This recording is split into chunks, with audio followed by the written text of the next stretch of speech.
80% des personnes échouent au bout de 24 mois et qui rentrent en France, pas par manque d'ambition, pas par manque de stratégie, mais c'est surtout par manque de préparation. Je vous montrerai des erreurs qui sont très coûteuses, c'est important de rester jusqu'à la fin de cette vidéo. Un conseil qu'on peut vous donner de votre ami, de votre entourage ou même d'un autre expert, s'il n'est pas personnalisé, il ne vaut rien.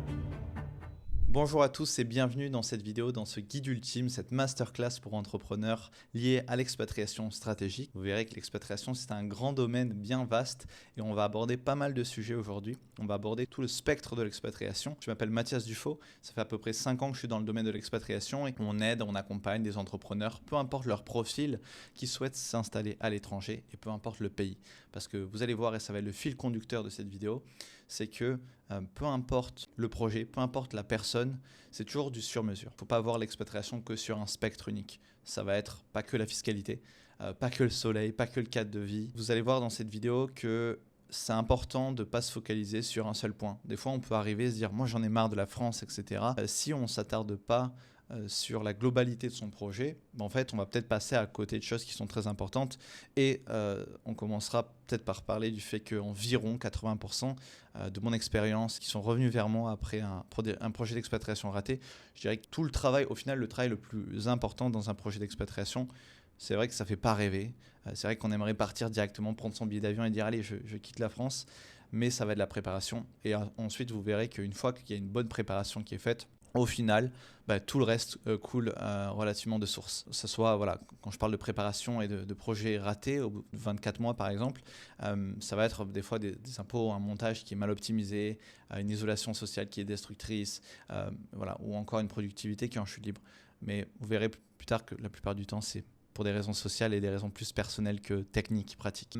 Je pense que c'est important de mettre aussi une mise en garde sur l'expatriation et sur ce qu'on a pu voir ces dernières années, comme si l'expatriation était devenue une mode ou autre. Je dirais un petit peu l'illusion de la dubaïsation, c'est-à-dire, comme je disais au tout début, lorsqu'on voit l'expatriation que sur Instagram, là on peut rêver de liberté fiscale, de luxe, de facilité d'installation ou de solutions universelles, mais généralement c'est un petit peu différent. Quand on s'attarde un peu sur la réalité du terrain, on voit que des fois, je parle de Dubaï et j'ai rien contre Dubaï, c'est un pays que je conseille, enfin les Émirats Arabes Unis et notamment Dubaï est un endroit que je conseille qui est très très intéressant pour plein de personnes et pour plein de cas, mais c'est important de se dire que voilà, faut faire attention à la réalité du terrain. Soit des fois on peut avoir des coûts cachés, on peut se dire ok super, il y a 0% d'impôts voire 9% en fonction des situations, ce sont des montants qui sont générés, mais on peut se dire ouais super, coût de fiscalité très basse, etc. Mais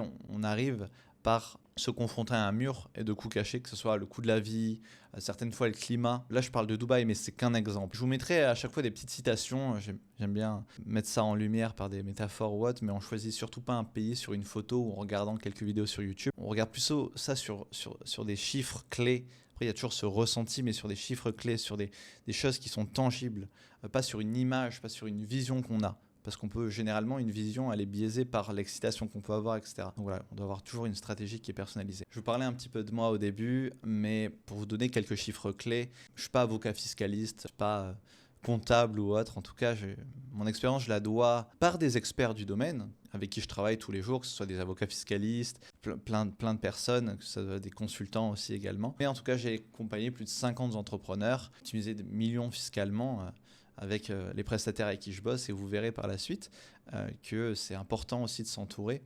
Alors moi, j'aide sur l'accompagnement au global, le projet d'expatriation global. Je vous facilite tout le processus, je vous explique de A à Z, et c'est ce qu'on va faire au final dans cette vidéo, mettre en place une feuille de route claire et vous aider à chaque étape, que ce soit sur la vie perso ou la vie pro, et vraiment de A à Z, jusqu'à que vous vous intégrez, jusqu'à que vous vous y installez. Donc voilà, des millions d'euros optimisés fiscalement et surtout une conformité 100% légale. Et moi, comment je fonctionne? Qu'est-ce que j'ai créé clairement pour mener à bien des projets d'expatriation? J'ai inventé une méthode qui s'appelle la méthode SQE, moyen mémotechnique, qui veut dire SQE. Sécurité pour sécurité et stabilité, qualité pour qualité de vie, enfin Q pour qualité de vie, E pour économie, environnement économique. Donc on commence toujours pour analyser un projet, que j'appelle une boussole décisionnelle, c'est-à-dire, ok, comment on avance au final, comment on fait pour choisir un bon pays, comment on fait pour monter un projet d'expatriation en ayant toujours en tête différents points qui sont la sécurité, la qualité et l'économie, la partie économique. Donc la sécurité, ça va être, ok, est-ce que ton business peut prospérer sans risque? Est-ce que toi, en tant que personne également, tu peux aller dans ce pays sans risque? Ou en fonction de ton aversion à un risque, est-ce que c'est quelque chose que tu es prêt à faire? La qualité de vie, bon, c'est est-ce que je vais être heureux et productif dans le pays? Est-ce qu'il y a une bonne qualité de vie? Est-ce qu'il y a un bon climat? Est-ce que ça correspond, l'environnement correspond avec qui je suis et l'entrepreneur que j'ai envie de devenir? C'est très important de s'attacher sur le fait que l'expatriation, il faut qu'elle soit à votre service. Il ne faut pas que ça soit un poids, évidemment, sinon on ne le ferait pas. L'expatriation, il faut que ça vous permette, j'aime bien utiliser ce mot-là, de levier. Ok, une expatriation, il faut voir ça comme un levier fiscal, un levier en termes de productivité, de qualité de vie, de joie de vivre, de rencontre, de networking, on en parlera juste après. Et enfin, évidemment, la partie économique, l'environnement économique. Est-ce que au final, c'est intéressant fiscalement? Est-ce que je vais pouvoir utiliser cette expatriation-là et le pays dans lequel je me dirige pour faire grandir mon business, pour avoir une capacité d'épargne qui est plus importante, en coût de la vie et autres? Voilà, donc pour revenir un petit peu sur les points de la sécurité, ça va être la stabilité géopolitique, que ce soit la criminalité qui soit faible, le droit des affaires qui est solide, etc. Pour la qualité de vie, le climat, l'environnement, la culture, la gastronomie. Gastronomie très important. Okay, à quel point c'est important pour moi d'avoir une bonne qualité de nourriture, bons produits, et enfin les infrastructures, que ce soit les hôpitaux ou autres. Pour l'économie, évidemment la fiscalité, le coût de la vie et l'écosystème bancaire. Voilà. Donc pour avancer le sommaire de cette vidéo, on va faire cette masterclass en 4 points. Alors, on va toujours commencer par ce que je fais toujours avec mes clients, c'est un bilan initial, c'est la phase d'onboarding au final, le choix du pays, la fiscalité, quand je dis fiscalité, ça va être aussi tout ce qui est démarche administrative, et enfin la vie, la réelle vie, l'installation, l'intégration sur place. Donc quand je parle de bilan et d'audit interne, vous verrez, d'ailleurs dans quelques instants, je dis dans 45 minutes, je ne sais pas en fonction de combien de temps ça prendra. Vous avez la possibilité, en regardant directement dans la description, de pouvoir réserver un appel ensemble, un appel d'expatriation qui est offert, qui prend entre 30 minutes à 1 heure, 45 minutes, pour parler de votre projet d'expatriation. Et par la suite, moi, je vous donnerai un plan d'action clair pour mener à bien votre projet d'expatriation et pour éclaircir certains points qui pourraient être encore flous pour vous. Et sans forcément réserver d'appel, je mets beaucoup de ressources à disposition gratuites en plus de ma chaîne YouTube où vous retrouvez des stratégies, mes stratégies personnelles et les stratégies que je donne à mes clients pour réussir leur projet d'expatriation. Ok, le premier truc qui est important à faire lorsqu'on veut s'expatrier, et c'est ce que je fais toujours avec mes clients, c'est de faire un bilan initial, un audit interne. Le plus grand risque, c'est pas forcément le fisc, mais c'est votre propre psychologie. Parce qu'on est rempli, et c'est normal, c'est humain, de biais psychologiques. Des fois, on peut faire des choix qui ne sont pas forcément réfléchis. C'est pour ça que c'est important, avant de commencer toute chose, avant de prendre quelconque décision, que ce soit le choix du pays, le choix d'un montage, le choix d'un visa, c'est ce que je fais avec mes clients, c'est de cartographier votre vie actuelle, avoir une vision globale et claire de quelle est votre vie aujourd'hui sur 4 piliers principaux. Ça va être une cartographie professionnelle. Quel est votre business, quelle structure vous avez. Pour la vie personnelle, ça va être OK, aujourd'hui, est-ce que je suis seul, est-ce que j'ai une copine, est-ce que j'ai une famille, est-ce que j'ai une maison, etc., etc. Par la suite, je mets toujours en place un mind map, une carte mentale financière et même personnelle en vérité, pour pouvoir analyser vos besoins et pour pouvoir vous fournir les meilleurs conseils et les meilleures stratégies par la suite. On ne peut pas commencer à mettre en place des stratégies tant qu'on ne sait pas tout sur la personne.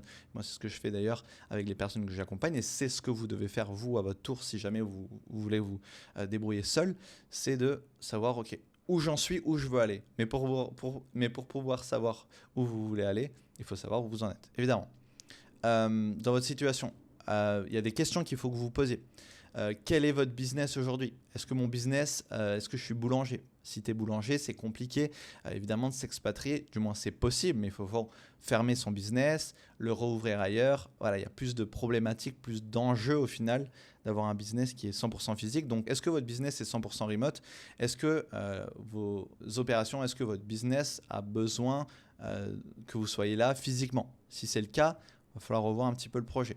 Pareil pour le fuseau horaire, est-ce que vous êtes attaché à un fuseau horaire en particulier? Est-ce que vous avez besoin de vous synchroniser, que ce soit en Europe, en Asie ou autre? Parce que des fois, les décalages horaires peuvent être un point important. En fonction de ça, vous allez faire des choix différents. Pareil, pour la proximité avec vos clients, on peut même aussi faire ce parallèle-là avec la proximité avec votre famille. Est-ce que vous avez besoin d'être physiquement, de faire des rencontres physiques régulières? Parce que ça a un énorme impact. Pour la cartographie perso, on en vient. Ok, quelle est votre situation familiale aujourd'hui? Est-ce que vous avez des attaches fortes en termes de famille? Est-ce que vous avez un conjoint qui fait partie du projet? C'est très important de mettre directement dans la boucle vos partenaires, si vous en avez, pour pouvoir vous expatrier. Par exemple, votre femme ou autre qui veut faire ce projet d'expatriation avec vous, c'est super parce que vous êtes alignés. Des fois, ce genre d'éléments, ça peut faire chapeauter un projet d'expatriation et ça revient sur les 80% des projets d'expatriation. Au bout de 2 ans, ils chapeautent notamment pour ces points-là de la famille. Donc voilà, c'est important direct que la famille soit dans la boucle, évidemment pour les enfants. C'est toujours plus compliqué d'avoir un projet d'expatriation avec des enfants. Donc je ne sais pas votre situation aujourd'hui, ceux qui regardaient cette vidéo, mais il faudra faire attention à des éléments qu'on va aborder évidemment sur le système éducatif, sur la langue, sur le coût des écoles, sur la sécurité également en termes de vie sur place et aussi la sécurité en termes de santé, le bien-être, donc la qualité des besoins, l'accès aux spécialistes, les couvertures internationales.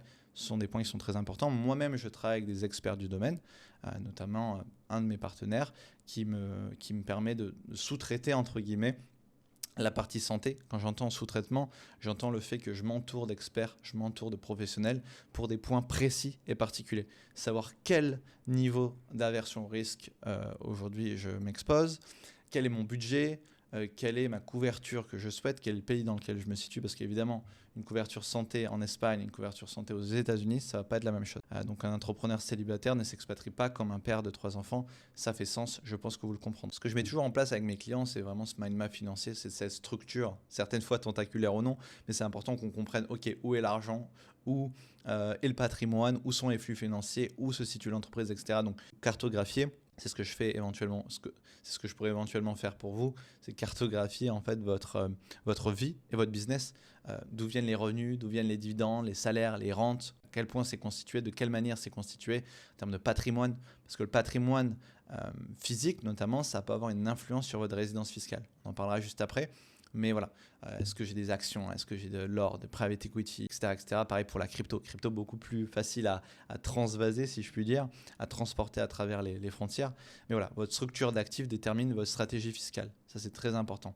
Parfait. L'analyse des besoins. Pareil, dans ce bilan initial, qui est très important et continue à rester dans cette vidéo, parce que chaque point, chaque élément qui peut nous sembler futile ou pas forcément important, peut avoir une réelle influence. Donc vraiment, c'est important qu'on s'attarde sur chaque point parce qu'on parle d'un projet de vie. Là, votre business, votre stabilité, votre bien-être mental et autres a un réel impact sur un projet d'expat qui est mal fait, donc c'est important. La logistique dicte la géographie. Ça veut dire quoi? Ça veut dire que tout simplement, on en parlait juste après, est-ce que mon business aujourd'hui a mes besoins, est-ce que mes besoins ont besoin d'être proches de l'Europe? Est-ce que j'ai besoin de revenir fréquemment, prendre des vols récemment? On parlait du fuseau horaire, c'est la même chose. Est-ce qu'aujourd'hui, un décalage horaire de plus ou moins 2 heures, c'est acceptable? Pareil pour 7 heures. Voilà, moi qui habite aujourd'hui à Bangkok en Asie, il faut s'adapter. C'est pas un problème quand on le sait et quand on le prépare, mais il ne faut pas que ça soit une surprise. Pareil pour les infrastructures, à quel point j'ai besoin d'avoir une infrastructure solide, que ce soit en termes de banque particulière ou je sais pas, d'infrastructure technique. Ok, pensez à tous ces points-là. Et oui, il y en a beaucoup. On parlait de la famille et un red flag, ça va être le conjoint qui ne souhaite pas forcément partir. Généralement, 50% des retours prématurés sont dus à une inadaptation. Le risque, ça va être quoi? Ça va être si un membre de votre famille, que ce soit un enfant, un conjoint ou autre, il ressent l'isolement social directement, il ne se sent pas à l'aise, il ne se sent pas chez lui, il peut avoir un choc culturel, ça c'est des choses qui sont importantes à prévoir, perte de statut professionnel, ok, finalement je me rends compte que je ne pouvais pas faire le travail que je pensais, j'avais prévu un peu de trésorerie, mais c'est un peu short. Dépression, bon là c'est vraiment dans les cas les plus graves évidemment, mais tension conjugale, il y a des fois des séparations qui sont à l'étranger, c'est compliqué de se dire ok, là on a fait ce projet ensemble, moi ça me va pas du tout, et une autre personne, par exemple le mari ou la femme, est à fond dans le projet, se dit finalement non, ce projet il est pas pour moi, moi je préfère te quitter que rester dans une ville qui me convient pas. Ça s'appelle la pression également pour un retour en France. L'idée c'est de vous apporter des solutions concrètes aujourd'hui.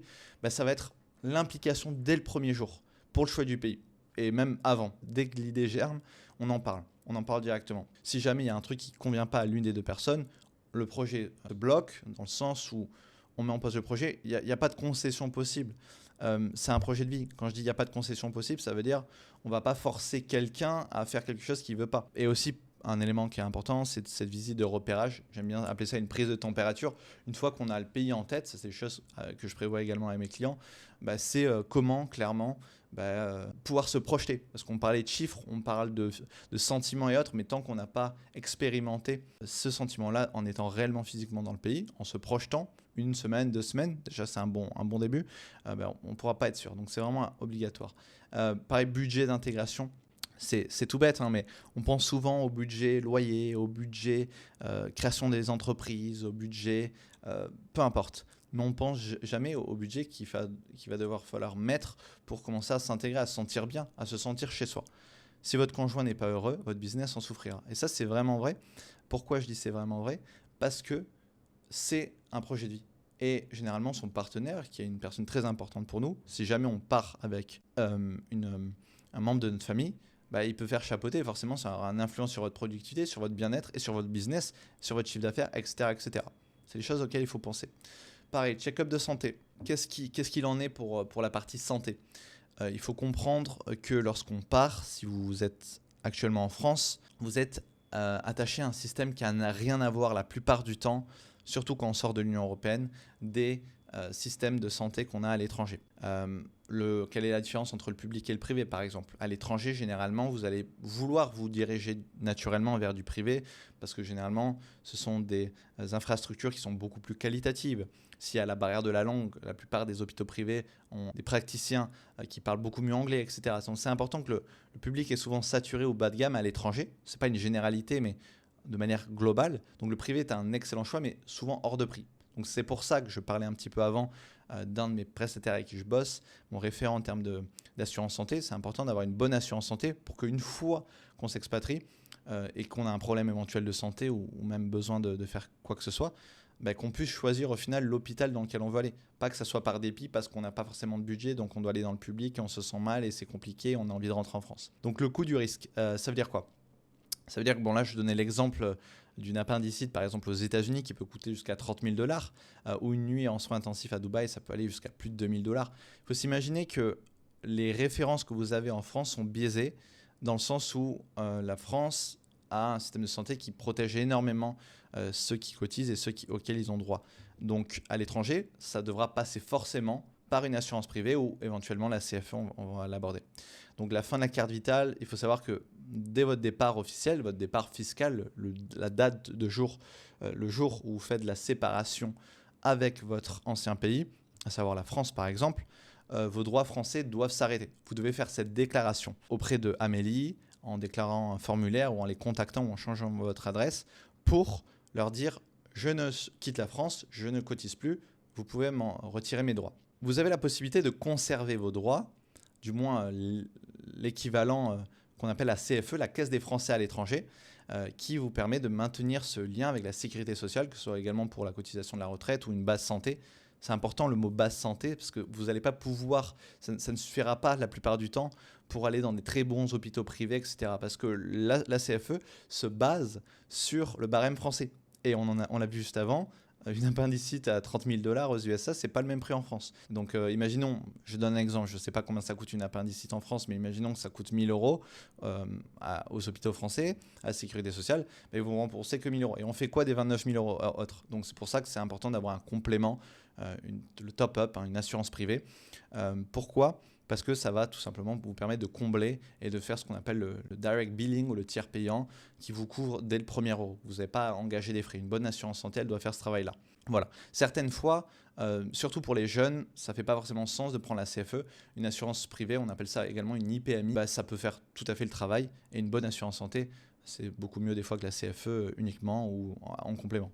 Ça fait doublon. Une très bonne assurance santé qui couvre tout avec un bon taux, une bonne couverture sur les inpatient et outpatient. On rentre dans les détails, mais c'est quelque chose qui peut vraiment vous sauver la vie et c'est important, notamment pour la partie rapatriement. Voilà, il y a plein de choses. Je pense qu'un truc qui est intéressant également, c'est que beaucoup de personnes, et vous allez le voir, quand vous quittez la France, il y a beaucoup de choses qui vont se passer. Il y a beaucoup de personnes qui vont vous dire ouais, tu verras si tu as un problème, tu vas rentrer en France, etc. Si vous êtes bien couvert en termes d'assurance santé, vous n'aurez jamais, vous ne voudriez même pas rentrer en France parce que dans les bons hôpitaux privés avec une bonne couverture santé, ça ne vaut absolument pas ce qu'on a en France, honnêtement. Ok, maintenant parlons de la indépendance géographique et de la stratégie du bêta expat. Ça veut dire se projeter, ok, se projeter dans une future vie, dans un futur projet d'expatriation, sans forcément directement s'expatrier. Il faut savoir que les chiffres et les choses que je vous mets devant, ce sont une généralité. Ça ne s'adaptera pas forcément avec vous, mais ce sont des stratégies qu'on peut mettre en place. Et c'est important, avant de s'engager dans une expatriation, commencer à s'assurer que c'est bien pour vous. Je parle de 3 mois, mais en vérité, on n'est pas forcément obligé de partir sur quelque chose d'aussi long. Mais on peut tout à fait commencer à s'installer, à poser ses valises dans le pays en louant un Airbnb ou un hôtel pendant quelques semaines par exemple, sans forcément louer un bail de location. Je parle de la Thaïlande par exemple, ou Dubaï, où généralement c'est des contrats d'1 an, ou encore la Géorgie. Il y a plein de pays qu'on peut aborder qui ont ce genre de loi. En France, on peut résilier son bail assez rapidement, mais dans d'autres pays, ce n'est pas le cas. Donc avant de s'engager, avant de faire les visites officielles et vraiment signer le bail, on peut tout à fait commencer par un Airbnb, passer un mois dans un Airbnb ou autre. Il y en a qui prolongent généralement cette durée parce qu'ils ont cette volonté un petit peu d'être digital nomade, pouvoir être libre et flexible. Donc c'est important de pouvoir s'installer, poser ses valises et par la suite pouvoir se projeter dans une vie du quotidien. C'est-à-dire sortir du mode touriste, prendre les transports ou prendre le taxi, aller faire vos courses. On le voit ensuite, mais ça va être installer vos habitudes, pouvoir se projeter, peut-être aller dans les cafés, dans les coworking, à la salle de sport. Pas faire les visites, pas aller à la plage tous les jours si vous êtes proche de la plage, pas aller dans tous les musées, etc. C'est bien, ça fait partie de la vie, c'est très bien, mais essayez de vous projeter de quel serait votre quotidien, quelle serait une journée classique une fois que vous êtes installé. Comme ça, vous pouvez vraiment voir si le pays, la ville, le quartier dans lequel vous êtes vous correspond vraiment. Est-ce que la ville, elle est viable au quotidien? Est-ce que je me vois réellement m'y installer? Donc, on parle de la partie immersion, la partie routine et enfin la partie projection. Est-ce que je me vois vraiment m'y installer? Donc là, à ce moment-là, au bout de 3 mois, mais on peut faire ça bien avant, évidemment, en fonction de soi, c'est important. Généralement, on prévoit beaucoup large, mais en fonction des projets, ça peut varier. Commencer à faire les visites immobilières, commencer à regarder tout ce qui est démarche administrative. Il y a évidemment toutes les choses légales qu'il faut faire en amont, mais voilà, commencer à vraiment pouvoir s'implanter, se projeter dans une future vie. Si le test est validé, là, c'est réellement à ce moment-là où on peut se projeter et s'installer. Il faut savoir que vaut mieux retarder un projet d'expatriation et au final se rendre compte qu'on doit rentrer en France. Ça vous coûtera beaucoup plus d'argent de faire vite votre projet d'expatriation, vous y installer et devoir rentrer, repayer des taxes, des frais, des prestataires, etc. que si vous prenez le temps. Généralement, en global, en moins de 3 mois, ça peut être fait, mais pour certaines personnes, ça prend plus de temps. Savoir que mon accompagnement n'a pas de date de fin. C'est pour ça que c'est un projet de vie, c'est un accompagnement qui s'adapte à vos profils. Si on arrive à faire ça en 2 semaines, c'est magnifique. Si ça prend 3 mois ou 6 mois, c'est pas un problème. Donc il faut savoir que quand on prépare un projet d'expat, il faut se laisser le temps de faire bien les choses. La phase initiale de préparation, du bilan, dans la phase de réflexion, dans la phase de choix du pays, etc. etc. Se précipiter, c'est au final perdre de l'argent. Il ne faut jamais signer un bail de location longue durée ou se lancer dans une procédure de résidence avant la fin du 3e mois. 3e mois, c'est un exemple, ce qui fait que si vous pouvez faire ça avant, c'est mieux, mais on ne se précipite pas, on ne fait pas les choses dans le mauvais ordre. Il ne faut pas partir pour des mauvaises raisons lors d'un projet d'expatriation. Il ne faut pas partir uniquement pour le soleil, il ne faut pas partir uniquement pour ça aussi. On parle de sortir de son pays, s'expatrier, c'est sortir de sa patrie. Donc il faut que ça soit vraiment une balance entre vos besoins professionnels, vos besoins personnels, la partie finance et vos besoins. Ça va être se mettre au centre au final, son profil, sa personnalité, sa famille. Est-ce qu'elle match avec tous les points pour mon projet d'expatriation? Est-ce que mon business est scalable dans ce pays-là? Est-ce qu'il est assez décorrélé d'une partie physique? Est-ce qu'il est assez digitalisé et indépendant de ma présence physique? Est-ce que réellement, au final, je peux partir physiquement? J'entends. Est-ce que ça, pour la partie personnelle, est-ce que ça matche parfaitement avec ma vision des choses et celle de ma famille? Et est-ce que je peux me projeter sur le long terme? Toujours essayer de voir un projet d'expat comme un projet long terme. Parce que le faire sur 6 mois, 1 an ou autre, c'est pas vraiment un projet d'expat. Il faut voir ça sur plusieurs années pour s'assurer que ça va bien nous aller. Partie finance également. Est-ce qu'en fonction de la juridiction choisie, est-ce qu'en fonction du pays choisi, ça va matcher avec mes finances et avec ma vision de faire scaler mon business et mon patrimoine? Pareil pour les besoins. Est-ce qu'aujourd'hui, ma personnalité, mon projet, mon profil match avec la logistique de mon métier, de mon activité? Il y a certains pays, certains métiers qu'on ne peut pas faire à l'étranger. Voilà, je peux donner des exemples, mais imaginons vous avez besoin d'avoir des bureaux, vous avez besoin d'avoir une entreprise locale dans certains pays. En fonction du visa que vous ne pourrez pas forcément obtenir, je prends l'exemple de la Thaïlande, mais il y en a d'autres, ce n'est pas possible. Donc voilà, c'est vraiment cet équilibre Si un seul des piliers est ignoré, l'expatriation échoue. Pas tout le temps, mais elle peut échouer ou elle peut être mise en péril. Le mythe du pays parfait n'existe pas, il faut le savoir. Il n'y a pas de pays qui va être parfait sur tous les points. Il va être pas cher, il va être intéressant fiscalement, il va faire beau toute l'année, etc., etc. Il va faire beau toute l'année, etc., etc. Ou en fonction des langues ou de ma personnalité, mon profil, mon projet, il n'existe pas. Le pays parfait n'existe pas. Par contre, l'arbitrage parfait existe. C'est-à-dire prendre bien le temps de me dire, ok, ce pays me semble idéal, ce pays me semble avoir plus de points positifs que négatifs dans la balance. Lorsque vous voulez choisir un pays, c'est très simple au final. Vous pouvez commencer par faire un tableau, et c'est ce que je fais d'ailleurs avec mes clients. Donc n'hésitez pas à regarder ce qui se passe aussi dans la description ou à réserver directement un appel avec moi. Il faut savoir que l'arbitrage parfait existe. Pourquoi ? Parce que vous pouvez simplement commencer par faire un tableau avec une colonne avantage, une colonne inconvénient. Ok, ce pays-là, il me correspond sur la partie santé. Ce pays-là, il me correspond sur la partie fiscalité, sur la partie sécurité. Ce pays-là ne me correspond pas parce que la langue me semble difficile, etc., etc.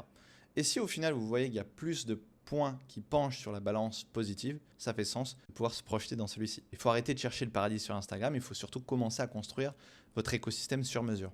Ok ? Le framework SQE, on y revient, sécurité, stabilité, qualité de vie, environnement économique. Ne choisissez surtout pas un pays sur une photo Instagram. Comme je l'ai dit juste avant, choisissez vraiment des données froides et vérifiées. Parce que sur Instagram, sur YouTube, et j'essaie d'avoir cette position presque de personne un peu relou, dans le sens où j'aime bien presque refroidir les personnes, parce que c'est facile à motiver quelqu'un, de dire mais ce pays est génial, ce pays est parfait, on ne paie pas d'impôts, la vie est pas chère, la vie est magnifique. Ok, ça c'est très bien, c'est sympa pour se donner la première impulsion, mais dans les faits, qu'est-ce que ça veut dire ? Est-ce que dans les faits, la sécurité et la stabilité, dans ma situation, ça me correspond vraiment. J'appelle le socle non négociable. La géopolitique, le droit, la criminalité, ce sont des choses tellement importantes qu'on ne peut pas les oublier. Imaginons, il y a certains pays d'Amérique du Sud qui sont très intéressants en termes de qualité de vie, mais est-ce que vraiment la sécurité et la stabilité du pays est assez importante pour que je puisse m'y projeter avec moi, éventuellement mes enfants et mon business ? Voilà, est-ce que je peux porter une montre sans avoir peur qu'on me l'arrache ? Ce genre de choses.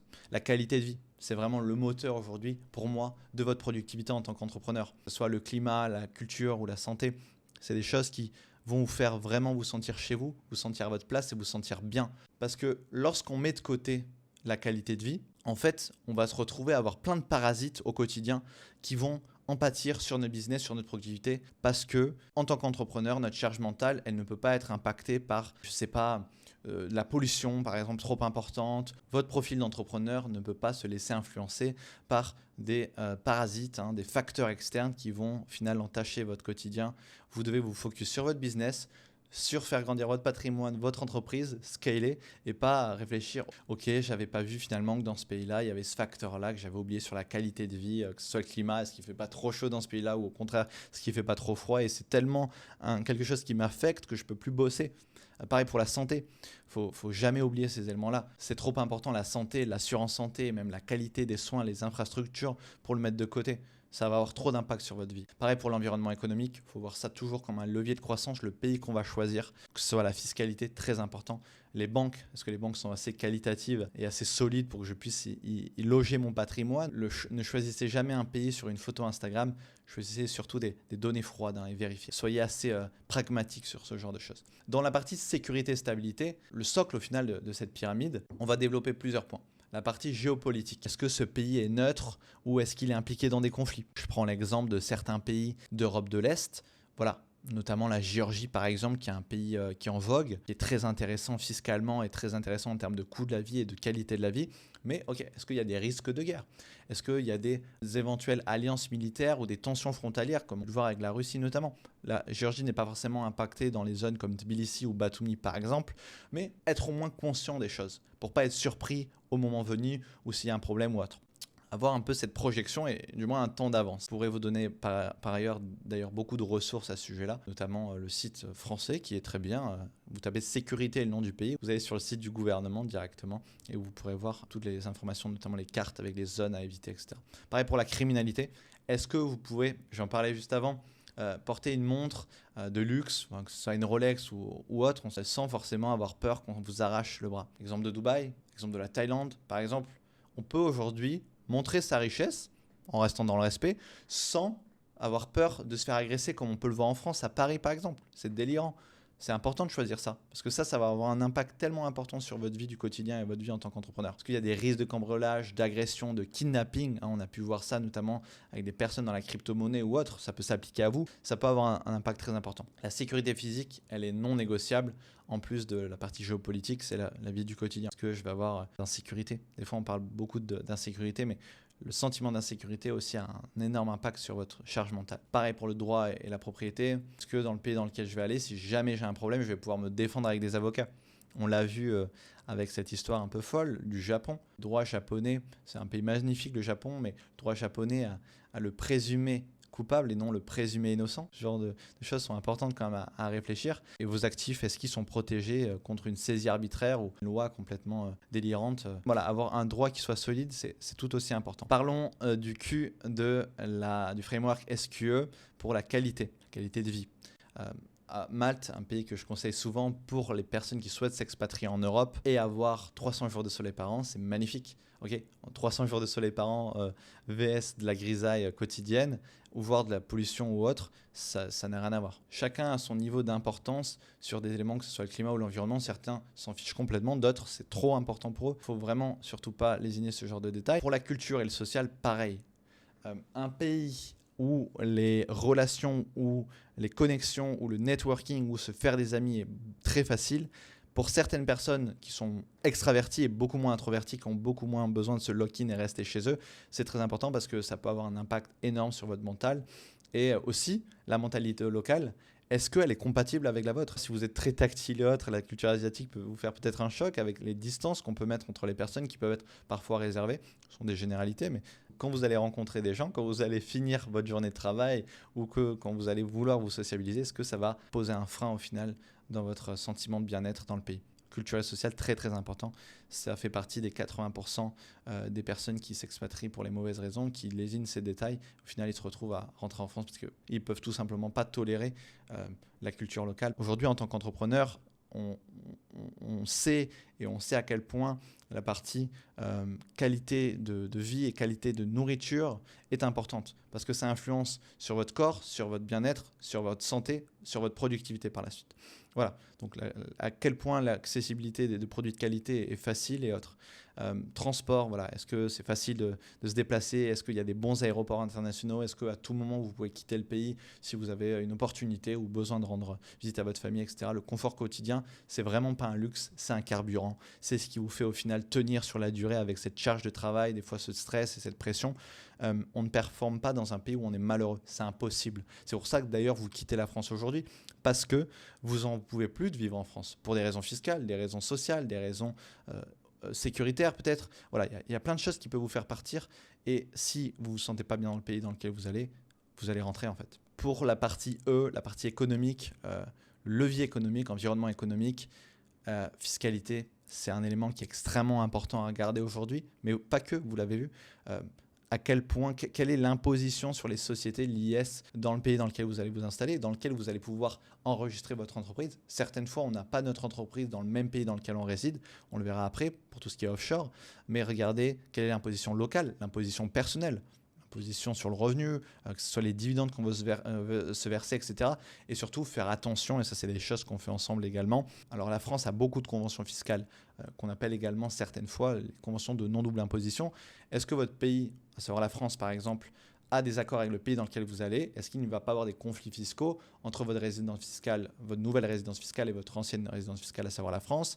Est-ce que vous allez pouvoir faire la transition proprement, etc. C'est très très important de faire attention à la fiscalité et pas uniquement où je mets ma boîte. Pareil pour la main-d'œuvre. Imaginons que vous avez cette volonté d'embaucher localement. Par exemple, je sais qu'en Géorgie, il y a une très bonne main-d'œuvre et relativement peu chère et intéressante en termes de qualité, de compétences et de coûts, que ça revient pour tout ce qui est tech, graphisme et autres. Voilà, le coût du travail, le niveau de compétence, c'est ce que je disais à l'instant, le maîtrise de l'anglais. Est-ce que vous allez pouvoir communiquer facilement en anglais, par exemple, avec vos collaborateurs? Pouvez-vous recruter localement? Est-ce que c'est possible aussi techniquement parlant? Les banques et les fintech, que ce soit les banques type Revolut et autres, est-ce que les banques dans le pays dans lequel vous allez vous installer, les banques locales, est-ce qu'elles sont assez solides? Est-ce que le système bancaire est assez solide pour que vous puissiez sans stresser et sans avoir peur de laisser vos fonds et votre patrimoine. Très important, vous qui êtes dans l'e-commerce, est-ce que vous avez un accès à Stripe ? Des fois, en parlant de coûts cachés, notamment Dubaï par exemple, il y a des fois des frais Stripe dans le pays dans lequel vous allez aller, dans le pays dans lequel vous allez résider et faire résider votre entreprise. Des fois, c'est plus important qu'en France. Donc, faire un peu cet arbitrage-là de est-ce que techniquement parlant, en m'expatriant, je vais gagner de l'argent et mon business va être plus prospère. Que ce soit d'ailleurs les crypto-monnaies ou même les stocks, les actions. Quelles sont les positions du pays ? Ça veut dire, est-ce que le pays dans lequel je vais aller, il va pouvoir être intéressant aussi fiscalement et même en termes de législation sur mes actifs ? C'est bien de faire de l'argent, mais généralement, une fois qu'on a fait de l'argent, on veut l'investir. Et est-ce que le pays dans lequel je vais me rendre va me le permettre facilement et de manière intéressante ? L'optimisation fiscale ne vaut rien sans cash flow. Ça veut dire quoi ? Ça veut dire que tout ce qui va rentrer au final dans votre poche, si c'est mal optimisé, ok, et si les rentrées d'argent ne sont pas assez importantes par rapport au coût que ça vous revient de créer une structure et de l'optimiser, ça ne fait pas sens. Donc ça, c'est important de ne pas vouloir optimiser sa fiscalité quand on ne fait pas assez d'argent ou quand on veut un montage qui est complexe. Par exemple, à Malte, si on veut optimiser sa fiscalité, créer une structure et tomber à 5% d'impôts, il faut savoir qu'il y a à minimum deux entreprises, une à Malte et une à l'étranger, une hors de Malte, une non résidente qui sera la holding. Et ça a forcément un coût de création et un coût de gestion. Prenons désormais le cas d'un client que j'ai pu accompagner, Enzo, qui est un entrepreneur d'une vingtaine d'années, qui est dans le domaine de la sales, de la vente, qui fait à peu près 50 000 € par mois aujourd'hui. Son problème en France était donc qu'il était bloqué par un plafond de verre dit fiscal. C'est-à-dire qu'avec la masse et le poids, la lourdeur fiscale, il savait que 50% de ses revenus partaient en URSSAF, en impôt sur le revenu et autres, rendant en effet impossible le réinvestissement massif au final pour scaler jusqu'à 100K par mois et plus.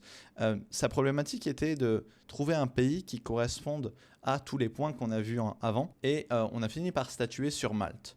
À savoir que j'aime bien dire, et ça a été le cas pour Enzo après, qu'un projet d'expatriation n'est pas fixé dans le temps. Okay. Ça ne veut pas forcément dire je vais rester toute ma vie dans ce pays-là, même si ça se passe mal ou autre. On peut tout à fait pivoter. C'est pour ça que j'accompagne mes clients sur la durée. Et par exemple, le cas d'Enzo, il a maintenant aujourd'hui la volonté de partir ailleurs après Malte. Malte a été pour lui un levier dans son business et dans sa vie perso. Il a pu développer que ce soit son patrimoine, son business, aussi des compétences comme la linguistique et autres. Voilà, donc c'est important de vous dire que le cas d'Enzo, c'est un exemple. Ça ne veut pas forcément dire que si vous faites 50K par mois, moins ou plus, vous devez partir à Malte. C'est un exemple et je vais vous expliquer un petit peu par quelles étapes on est passé en utilisant le framework que j'ai mis en place, SQE. Dans sa situation, Malte correspondait pour la stabilité, sécurité et stabilité, avec la stabilité Union européenne. Donc c'est premièrement membre de l'Union européenne, donc protection juridique européenne. Le changement n'est pas trop important. J'aime bien dire que Malte est un bon pays de première expatriation, que ce soit pour le peu au final de tracas que ça peut demander. Quand je dis tracas, c'est un mot gentil, mais pour dire c'est pas trop dur, ok, personnellement et administrativement, à mettre ça en place. Que ce soit aussi dans la zone euro, donc pas de problème au niveau du change et autres. Pareil pour le système bancaire. L'avantage de Malte, c'est qu'on est dans le SEPA, donc virement instantané, sans frais, membre du réseau SEPA. Cette qualité de vie au quotidien, quand j'entends qualité de vie, je parle pour les insécurités et autres, c'est très agréable. Pour la qualité de vie, donc le lifestyle, qu'est-ce qu'on va y retrouver ? Le côté anglophone.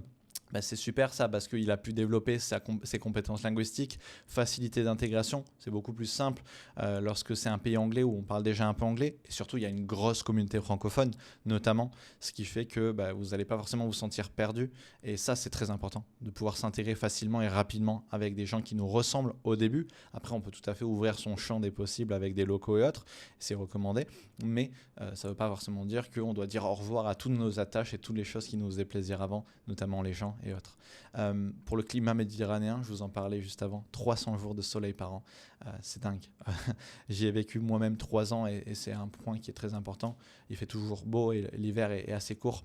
Pareil, proximité avec la France, ça c'était un élément qui était important pour lui parce qu'il est proche de sa famille et il avait la volonté de pouvoir, s'il souhaite, rentrer en France en 2h30 d'avion. Il est à Paris. Levier fiscal, très important, l'environnement économique. À Malte, et il y a d'autres pays où on peut tomber à des chiffres pareils. On peut tomber à un impôt sur les sociétés effectif à 5% avec un système de remboursement. Rapidement, comment ça fonctionne? Vous devez avoir une société qu'on appelle une société opérationnelle, société de trading également, qui est la société qui reçoit les paiements des clients, et peu importe vos sources de revenus, qui fait remonter les bénéfices une fois avoir payé les impôts, avoir payé les prestataires, etc., les bénéfices dans la holding. Ensuite, cette même holding demande un remboursement, c'est le système de refund 6/7 dont je vous parle, à l'État maltais, et il vous rembourse jusqu'à 30% d'imposition et vous tombez à 5%. Il y a la possibilité de payer 5% immédiatement sans devoir passer par ce système de remboursement avec une énième société. Je vous en parlerai si c'est quelque chose qui vous intéresse. Donc encore une fois, n'hésitez pas à réserver un appel avec moi. Ce sera avec plaisir qu'on discutera de ces stratégies-là. Pas de retenue à la source sur les dividendes sortants. Donc voilà, une fois qu'il fait partir ses fonds, ça va dans la holding. Il n'a pas d'imposition tant qu'il ne se reverse pas les holdings de manière locale. La rémittance basis, c'est ce qu'on appelle, pour rentrer un petit peu dans les détails. Coût de la vie inférieur à Paris et à Londres, en équivalent à des grandes capitales européennes. Donc voilà, on a un bon coût de la vie. L'immobilier assez cher, mais dans son cas, ça lui correspondait vraiment. Et aujourd'hui, il se sent très bien d'être dans ce pays-là, même s'il a la volonté de déjà partir ailleurs. Je sais que quand on goûte à l'expatriation, et ça peut être le cas pour vous, il faut rester stable, il ne faut pas non plus vouloir changer tout le temps, avoir trop la bougeotte, essayer de prendre le temps de faire les choses, mais ça peut vous ouvrir des opportunités, des envies d'ailleurs. Comparative rapide de diverses juridictions qu'on peut retrouver à travers le monde et qui sont des juridictions qui reviennent régulièrement. Dubaï, on sait qu'on peut tomber à un impôt sur les sociétés à 0% au-delà de 100 000 euros de bénéfices, et ça c'est pour le mainland. Dans les free zones, il y a la possibilité même d'être à 0%, et il y a pas mal de choses sans rentrer dans les détails, mais on est proche de 0% en gros. Qu'est-ce qu'on peut retrouver là-bas? On va avoir du luxe, du réseau. Le problème, c'est qu'il y a un coût de la vie qui est très élevé. Donc ça, c'est ce que j'appelle l'impôt caché. Peut-être vous allez payer moins d'impôts, voire pas d'impôts, mais vous allez peut-être le payer en lifestyle, ce qui vous coûterait moins cher ailleurs. Maurice, impôt sur les sociétés 15%. Pareil, il y a un impôt qui est territorial, ce qui fait que tant que vous ne ramenez pas, vous ne payez pas forcément. Donc c'est assez intéressant là-dessus. Détente, famille, ça correspond vachement à des familles. Il y a des bonnes écoles, il y a une bonne qualité de vie, une bonne sécurité également. Le coût de la vie est relativement moyen en fonction du lifestyle et de vos attentes. Portugal, on a eu la fin du NHR. Aujourd'hui, il y a le NHR 2.0. C'est le IFCI, c'est autre chose, mais c'est plus compliqué à obtenir. C'est pour des entreprises, des startups dans l'innovation et autres. Donc voilà, c'est pas forcément pour tout le monde, mais on est à peu près autour des 20%, voire plus. Une douceur de vie. Lisbonne notamment, qui est très agréable, qui est beaucoup dans l'IA d'ailleurs. Pour ceux que ça intéresse, ce sont des domaines porteurs, et la ville et le pays portent cela également. Coût de la vie moyen également, ça reste un pays d'Europe. Pour l'Estonie, voilà, alors 0%, j'ai mis un astérix, mais c'est si on réinvestit. Sinon, on est à peu près à 24% en se versant des dividendes. Donc tant que c'est dans la boîte, vous pouvez faire fructifier votre argent. Il y a la même chose en Géorgie. Pareil pour les LSC géorgiennes. Donc tant que vous réinvestissez, vous n'avez pas de problème. Donc vous pouvez capitaliser dans votre société. Par contre, quand vous voulez l'encaisser en perso, c'est un peu différent. C'est pour ça que il faut toujours regarder, quand on veut optimiser sa fiscalité, à quel point on veut enrichir son patrimoine personnel ou son entreprise, son business. C'est une stratégie à adopter, c'est des choses qu'on peut faire éventuellement ensemble. Très intéressant pour la tech et le digital, tout est digitalisé, tout est sur une plateforme avec la e-résidence, etc. Donc voilà, coût de la vie assez faible, honnêtement. Important. Je l'ai mis juste en bas en gris, mais j'aurais dû le mettre peut-être plus gros. Chaque destination a son prix à payer, financier ou humain. Ça veut dire quoi? Il y a forcément un moment, et je crois que c'est ma copine qui aime bien dire ça, si on ne paie pas avec l'argent, on le paie avec quelque chose d'autre. Il y a toujours une balance, il y a toujours un négatif et un positif. Et donc, si ce n'est pas avec des impôts, il y aura peut-être un facteur humain qui serait important à prendre en considération également pour votre choix de pays. C'est un comparatif rapide. Je travaille avec des dizaines et des dizaines, voire des vingtaines de pays qui reviennent régulièrement avec mes clients, mais il ne faut pas prendre ça pour acquis si vous avez de l'envie d'aller ailleurs, évidemment. On s'adapte et je m'adapte, et vous pouvez vous adapter avec le pays que vous avez en tête éventuellement. L'erreur classique, ça c'est une erreur qui revient souvent. L'obsession du 0%. Ça veut dire quoi? Ça veut dire que certaines personnes, et je ne les blâme pas, souhaitent optimiser absolument leur fiscalité pour avoir le moins d'impôts possible. Ils ont la volonté d'aller dans des pays ou dans des juridictions où on ne paie pas d'impôts parce qu'ils en ont marre des impôts, et peut-être il y a un trauma français ou je ne sais quoi. Mais pourquoi il ne faut pas être obsédé avec ça? Vaut mieux payer un peu d'impôts que pas d'impôts, pour plein de raisons. Mais généralement, les juridictions, c'est-à-dire les pays dans lesquels on va retrouver des impositions très faibles, voire nulles, il va y avoir des problèmes avec des banques. Ça veut dire quoi? Ça veut dire que lorsque vous allez vouloir faire des virements dans ces juridictions-là, ou dans ces pays-là, ou depuis ces pays-là, C'est-à-dire que le receveur va peut-être avoir des blocages parce qu'il voit que le virement est fait d'un pays un peu red flag.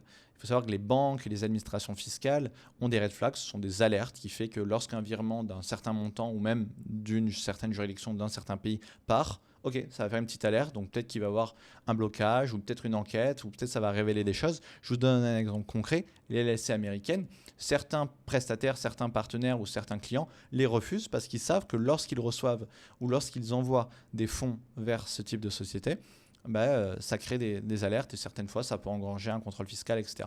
C'est le deuxième point, risque de contrôle. Une société à 0%, c'est un red flag immédiat pour le fisc français lors d'un contrôle.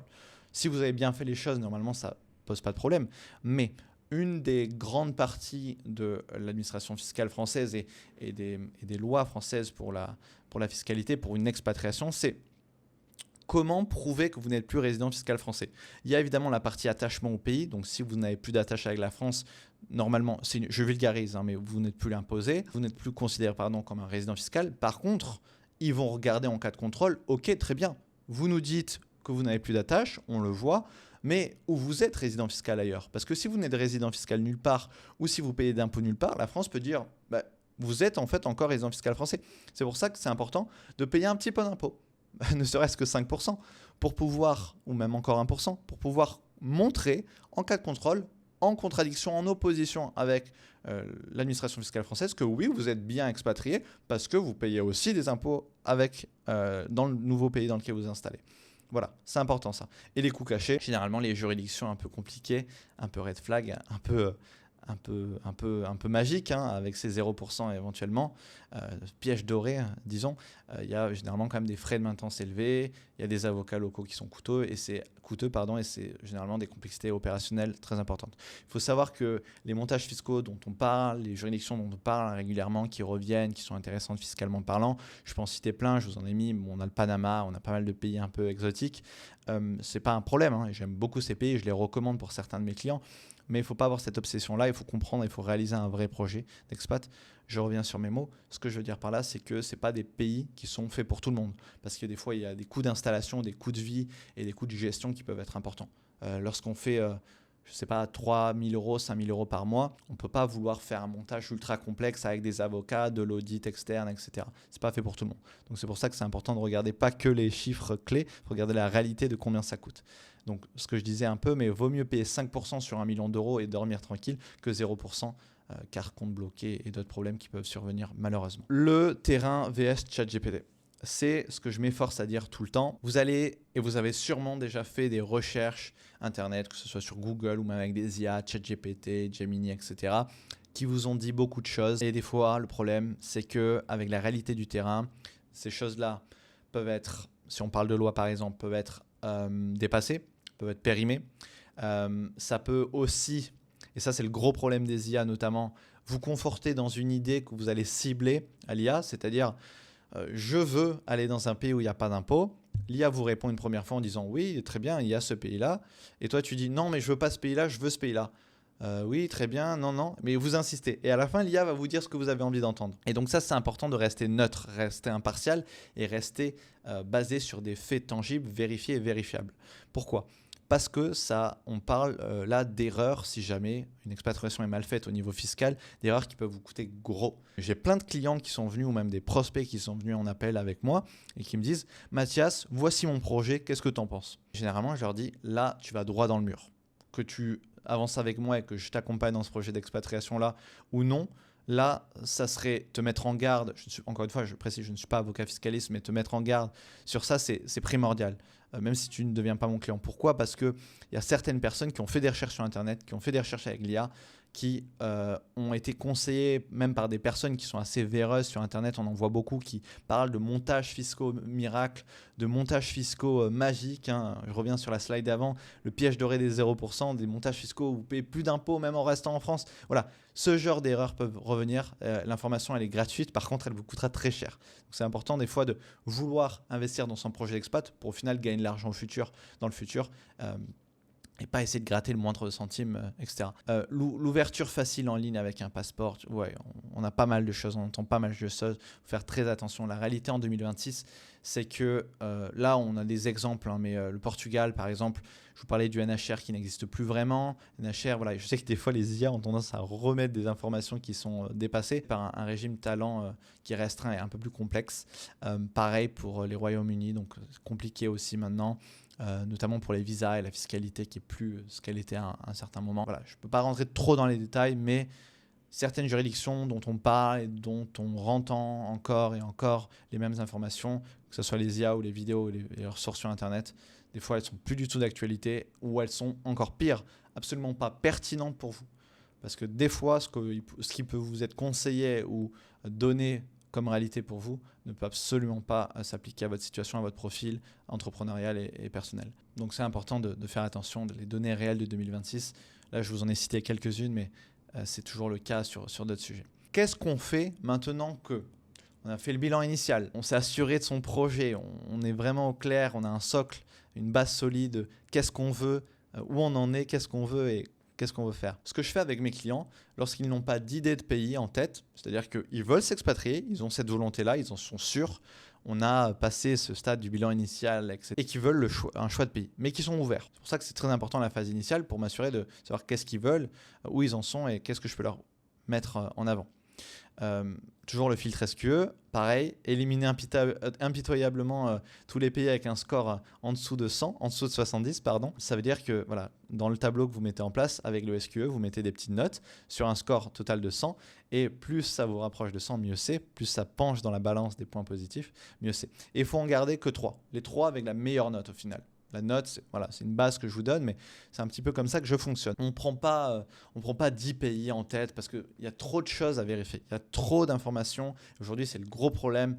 Lorsque les personnes viennent me voir, ils me disent « mais je suis perdu en fait ». Même avec les IA, même avec les vidéos YouTube, surtout il y en a qui font du sensationnalisme, des vidéos qui font peur en fait, qui nous freinent à vouloir partir, que ce soit fiscalement ou même en termes de vie. Il ne faut pas perdre son énergie mentale, surtout en tant qu'entrepreneur, à essayer d'aller chercher 3 milliards d'informations. Une fois qu'on a réussi à filtrer un maximum les choix des pays pour en arriver sur 3, une shortlist de 3, il faut appliquer ce que j'appelle des vétos personnels, c'est-à-dire des choses qui sont non négociables. Ça peut être fuseau horaire incompatible, langue impossible à apprendre, insécurité ressentie. Ce sont des choses où, si ça survient, le pays dégage. Vulgairement parlant, c'est ça. Fatal flaws. Vraiment, on élimine ce qui ne fait pas sens. Pour le moindre red flag. Pourquoi ? Parce que c'est tellement dur de choisir un bon pays et c'est pour ça que je vous aide aujourd'hui et je vous accompagne à choisir le bon pays pour votre futur projet d'expatriation qu'on ne peut pas se permettre de laisser des détails entacher tout le projet. Vous ne voyez pas ma souris, mais on commence toujours par beaucoup d'informations, beaucoup de choses. On commence par une shortlist de 3 pays et le choix numéro 1, c'est ce qui va être possible de faire généralement. On n'a pas besoin d'en arriver là, il n'a pas besoin d'en arriver là tout le temps, mais c'est lorsqu'il en reste que 3, vous pouvez tout à fait vous projeter à les visiter. C'est ce que je vous disais juste avant, faire une visite, une prise de température, c'est-à-dire comment je me sens réellement sur place. J'ai épluché toutes les datas, j'ai regardé tous les montages fiscaux possibles, j'ai regardé les visas qu'il fallait, l'assurance santé, etc. dans le pays. Maintenant, je m'y rends et je vois comment je me sens. Si je ne me sens pas du tout en adéquation avec le pays ou même j'ai un gros coup de cœur pour un des 3 pays, par exemple, si vous avez la possibilité d'en visiter 3, là, ça pourra vous assurer dans votre choix. La théorie, elle est très importante, elle est fondamentale. Par contre, lorsqu'on parle de vraie vie, lorsqu'on parle d'implantation et d'installation et d'intégration dans un pays, on est obligé de devoir s'y projeter physiquement et savoir comment on se sent. Avant de vous expatrier officiellement, vous allez devoir passer par un audit fiscal de sortie, à savoir si l'exit tax s'applique ou non à votre situation, à votre entreprise, savoir si vous êtes concerné par celle-ci. Comment ça fonctionne l'exit tax rapidement si vous êtes résident fiscal français et détenez une entreprise en France notamment. Est-ce que votre patrimoine professionnel est supérieur à 800 000 € ou, c'est un ou, c'est pas un et, ou vous avez plus de 50% des parts sociales de votre entreprise ou d'une entreprise. Les conséquences, si c'est votre situation là, l'État peut figer donc une plus-value latente et vous devriez payer 30% immédiatement ou constituer des garanties bancaires pour obtenir un sursis. Ça, c'est si vous devez payer l'exit tax et si vous voulez garder votre situation telle qu'elle et partir. Vous avez la possibilité de fermer votre entreprise, de payer tout ce qu'il y a à payer, boni de liquidation, etc., etc., fermier, dissolution, liquidation, etc. Pour les cas où vous avez une société, si vous avez une entreprise individuelle, c'est beaucoup plus simple, cession d'activité, vous payez ce que vous avez à payer et c'est plus simple. Mais dans ce cas-là, je vous invite à vous rapprocher directement de vos comptables ou experts comptables. Si vous vous sentez concerné, vous pouvez tout à fait commencer à prendre contact avec eux et leur demander qu'est-ce qu'il en est pour la valorisation de votre entreprise, par exemple, pour le paiement de ces choses, ou commencer, si vous ne souhaitez pas passer par là, évidemment, à fermer votre boîte. Ok. Ça peut prendre plusieurs mois, certains temps, donc c'est important de faire les choses en amont. Dès qu'il y a ce projet d'expatriation qui se construit, prendre directement contact avec vos comptables ou experts comptables pour enclencher les démarches. Les choses que vous devez cocher pour partir proprement, ça va être évidemment changer votre adresse sur impôts.gouv.fr, votre adresse personnelle, et déclarer votre départ dans le formulaire 2042 NR. Le formulaire 2042, c'est le formulaire basique, mais le NR, c'est pour les non-résidents, l'année plus 1, c'est-à-dire vous partez en 2026, en 2027. Ok. Notifiez évidemment les banques françaises, donc avec ce passage de compte en non-résident. Donc vous les contactez. Certaines fois sur les applications type Néobank, Revolut et autres, vous pouvez simplement le faire vous-même et par la suite mettre à jour votre numéro fiscal quand vous l'obtiendrez et surtout les informer de votre changement d'adresse parce que ça peut avoir une influence aussi sur votre fiscalité et autres. Et surtout pour la substance que vous allez apporter dans le nouveau pays en montrant bien que vous avez changé vos informations et que vous ne gardez pas encore une attache même d'information avec la France. Résilier les abonnements, ça va de soi, mais gardez plus rien en France. On en résilie tout, du moins tout ce qui est possible. Okay. Mettre à jour évidemment votre compte Amélie avec la sécurité sociale en changeant l'adresse et en déclarant, en remplissant le formulaire des Français qui quittent le territoire et qui s'installent à l'étranger hors de l'Union européenne notamment. Un départ mal préparé est un redressement assuré à 3 ans. Alors, c'est dans les cas où vous prenez un contrôle fiscal, ça peut arriver ou non, si vous avez de la chance, si vous passez outre les mailles du filet. Mais il faut savoir que lorsqu'on part, et si on part dans de mauvaises conditions, c'est un avocat avec qui je travaille qui me l'a dit, un contrôle fiscal survient généralement 2 à 3 ans après une expat, donc il faut faire attention, surtout entre le moment où vous partez et le moment où vous prenez éventuellement le contrôle fiscal, d'avoir gardé toutes les preuves, d'avoir réellement montré, vous pouvez acter toutes les démarches que vous avez faites pour vous déclarer et pour vous dissocier de la France. Si vous en êtes là, c'est que vous avez bien avancé sur cette vidéo et sur votre projet d'expatriation et je vous en remercie d'être resté jusque-là. Et bon, par contre, j'ai une mauvaise nouvelle. Le rêve est fini. Place à la réalité. Ça veut dire quoi? C'est que maintenant que vous avez choisi la destination, déjà ça a pris du temps, mais c'était important de le faire. C'est un projet de vie, je le rappelle. Maintenant, nous devons construire votre structure légale, votre forteresse légale qui protégera votre liberté et votre patrimoine. On ne peut pas vouloir faire bien les choses dès le début et rater cette étape-là. C'est trop important de mettre en place un arsenal au final légal, de la planification concrète, que ce soit votre visa, la structure choisie et la banque choisie. Les 4 destinations phares, ce sont des exemples, ok, pour la création de vos structures. Je donne des exemples. Ça ne veut pas forcément dire que vous devez partir dans ces pays-là. Il y en a des dizaines et des dizaines, il y a des centaines de pays, mais il y a des vingtaines de pays intéressants aujourd'hui que je conseille, qui reviennent régulièrement. Et chaque destination répond à un objectif de vie différent. Okay. Malte, c'est peut-être pas fait pour vous, mais peut-être la Thaïlande, c'est fait pour vous. La Géorgie, c'est peut-être fait pour vous. Dubaï, c'est peut-être pas fait pour vous. Voilà. C'est des exemples, ok. Moi, ce que je fais avec mes clients, c'est déjà, je leur demande s'ils ont des pays en tête. C'est une des premières questions que je leur pose. En revanche, s'ils n'ont pas de pays en tête, on met en place, comme je l'ai dit juste avant, la tier list. Pour Malte, pays de membres de l'Union européenne, l'obtention de la résidence de l'Union européenne est assez simple. C'est l'accès total grâce à l'espace Schengen et à la zone euro. Pour la stabilité juridique européenne, c'est quand même imbattable là-dessus. Pour un Français, j'entends. Conditions pour obtenir la résidence sur place. Là, on est plus dans la partie visa, résidence, etc. Vous avez simplement, avec le statut de self-sufficient, il y a plusieurs statuts, mais dans votre situation d'entrepreneur, c'est celui qui peut s'appliquer à vous. Le statut de self-sufficient, il faut simplement avoir 14 000 € de garantie sur un compte en banque, une assurance santé qui vous couvre à Malte et une adresse locale, donc une preuve de résidence, okay, une preuve d'adresse. Pour la Géorgie, plusieurs possibilités. Vous avez la version standard ou le HNWI pour les High Net Worth. C'est les personnes à fort patrimoine. Quand j'entends fort patrimoine, là ça a un peu bugué, mais c'est pour les personnes qui sont en capacité d'investir jusqu'à 500 000 € localement, mais avoir un patrimoine d'environ 1,1 million de dollars. Et donc tout ce que vous générez à l'étranger, en fait, vous n'êtes pas taxé, même si vous le rapatriez, qui est un peu différent d'ailleurs de la Thaïlande. En tant que Français, vous n'avez pas besoin de visa, alors que c'est un pays hors de l'Union européenne. C'est un des seuls visas où vous pouvez rester jusqu'à 1 an sans visa. Ensuite, Et dès que possible, c'est très important de faire une demande de résidence légale et non de résidence fiscale. Les deux sont importants, mais là, on parle de la résidence légale. Ça va être obtenir le titre qui va prouver que vous habitez réellement là et que vous êtes, c'est l'équivalent, d'une carte d'identité. Ne me prenez pas au mot, c'est pas une carte d'identité, mais c'est une preuve, un document officiel qui prouve votre résidence. Les options dans votre cas, vous avez l'option du programme HNWI avec un patrimoine élevé, 500 000 $, mais c'est localement, au global, c'est 1,1 million. Et pour la version standard, vous pouvez faire ça avec votre entreprise individuelle, avec notamment le statut de SBS, qui peut vous faire tomber à 1% d'imposition sur le chiffre d'affaires jusqu'à 160 000 € environ, 500 000 GEL. Pour Dubaï, pas mal de choix en termes de visa à Dubaï, mais le visa résident et visa qui est adossé à votre entreprise. Bon, à Dubaï, on connaît les avantages clés, 0% d'imposition sur le revenu personnel, mondial, et le business et le réseau. Voilà, c'est des choses qui, je pense, aujourd'hui, dans l'inconscient commun et dans les informations qu'on connaît, Dubaï revient souvent, donc je pense que vous commencez à connaître. Mais en tout cas, pour ceux qui ne connaissent pas et que vous souhaitez vous installer à Dubaï, n'hésitez surtout pas à me contacter. Je me ferai un plaisir de vous aider à clarifier, à mettre en place une feuille de route, un projet d'expat de A à Z. Conditions pour avoir ce visa, création de votre société, que ce soit au mainland ou en free zone. J'ai mis que le free zone, mais voilà, vous pouvez avoir un visa également en freelance. Donc voilà, il y a pas mal de visas, c'est du cas par cas, mais je vous donne une vision globale de la chose.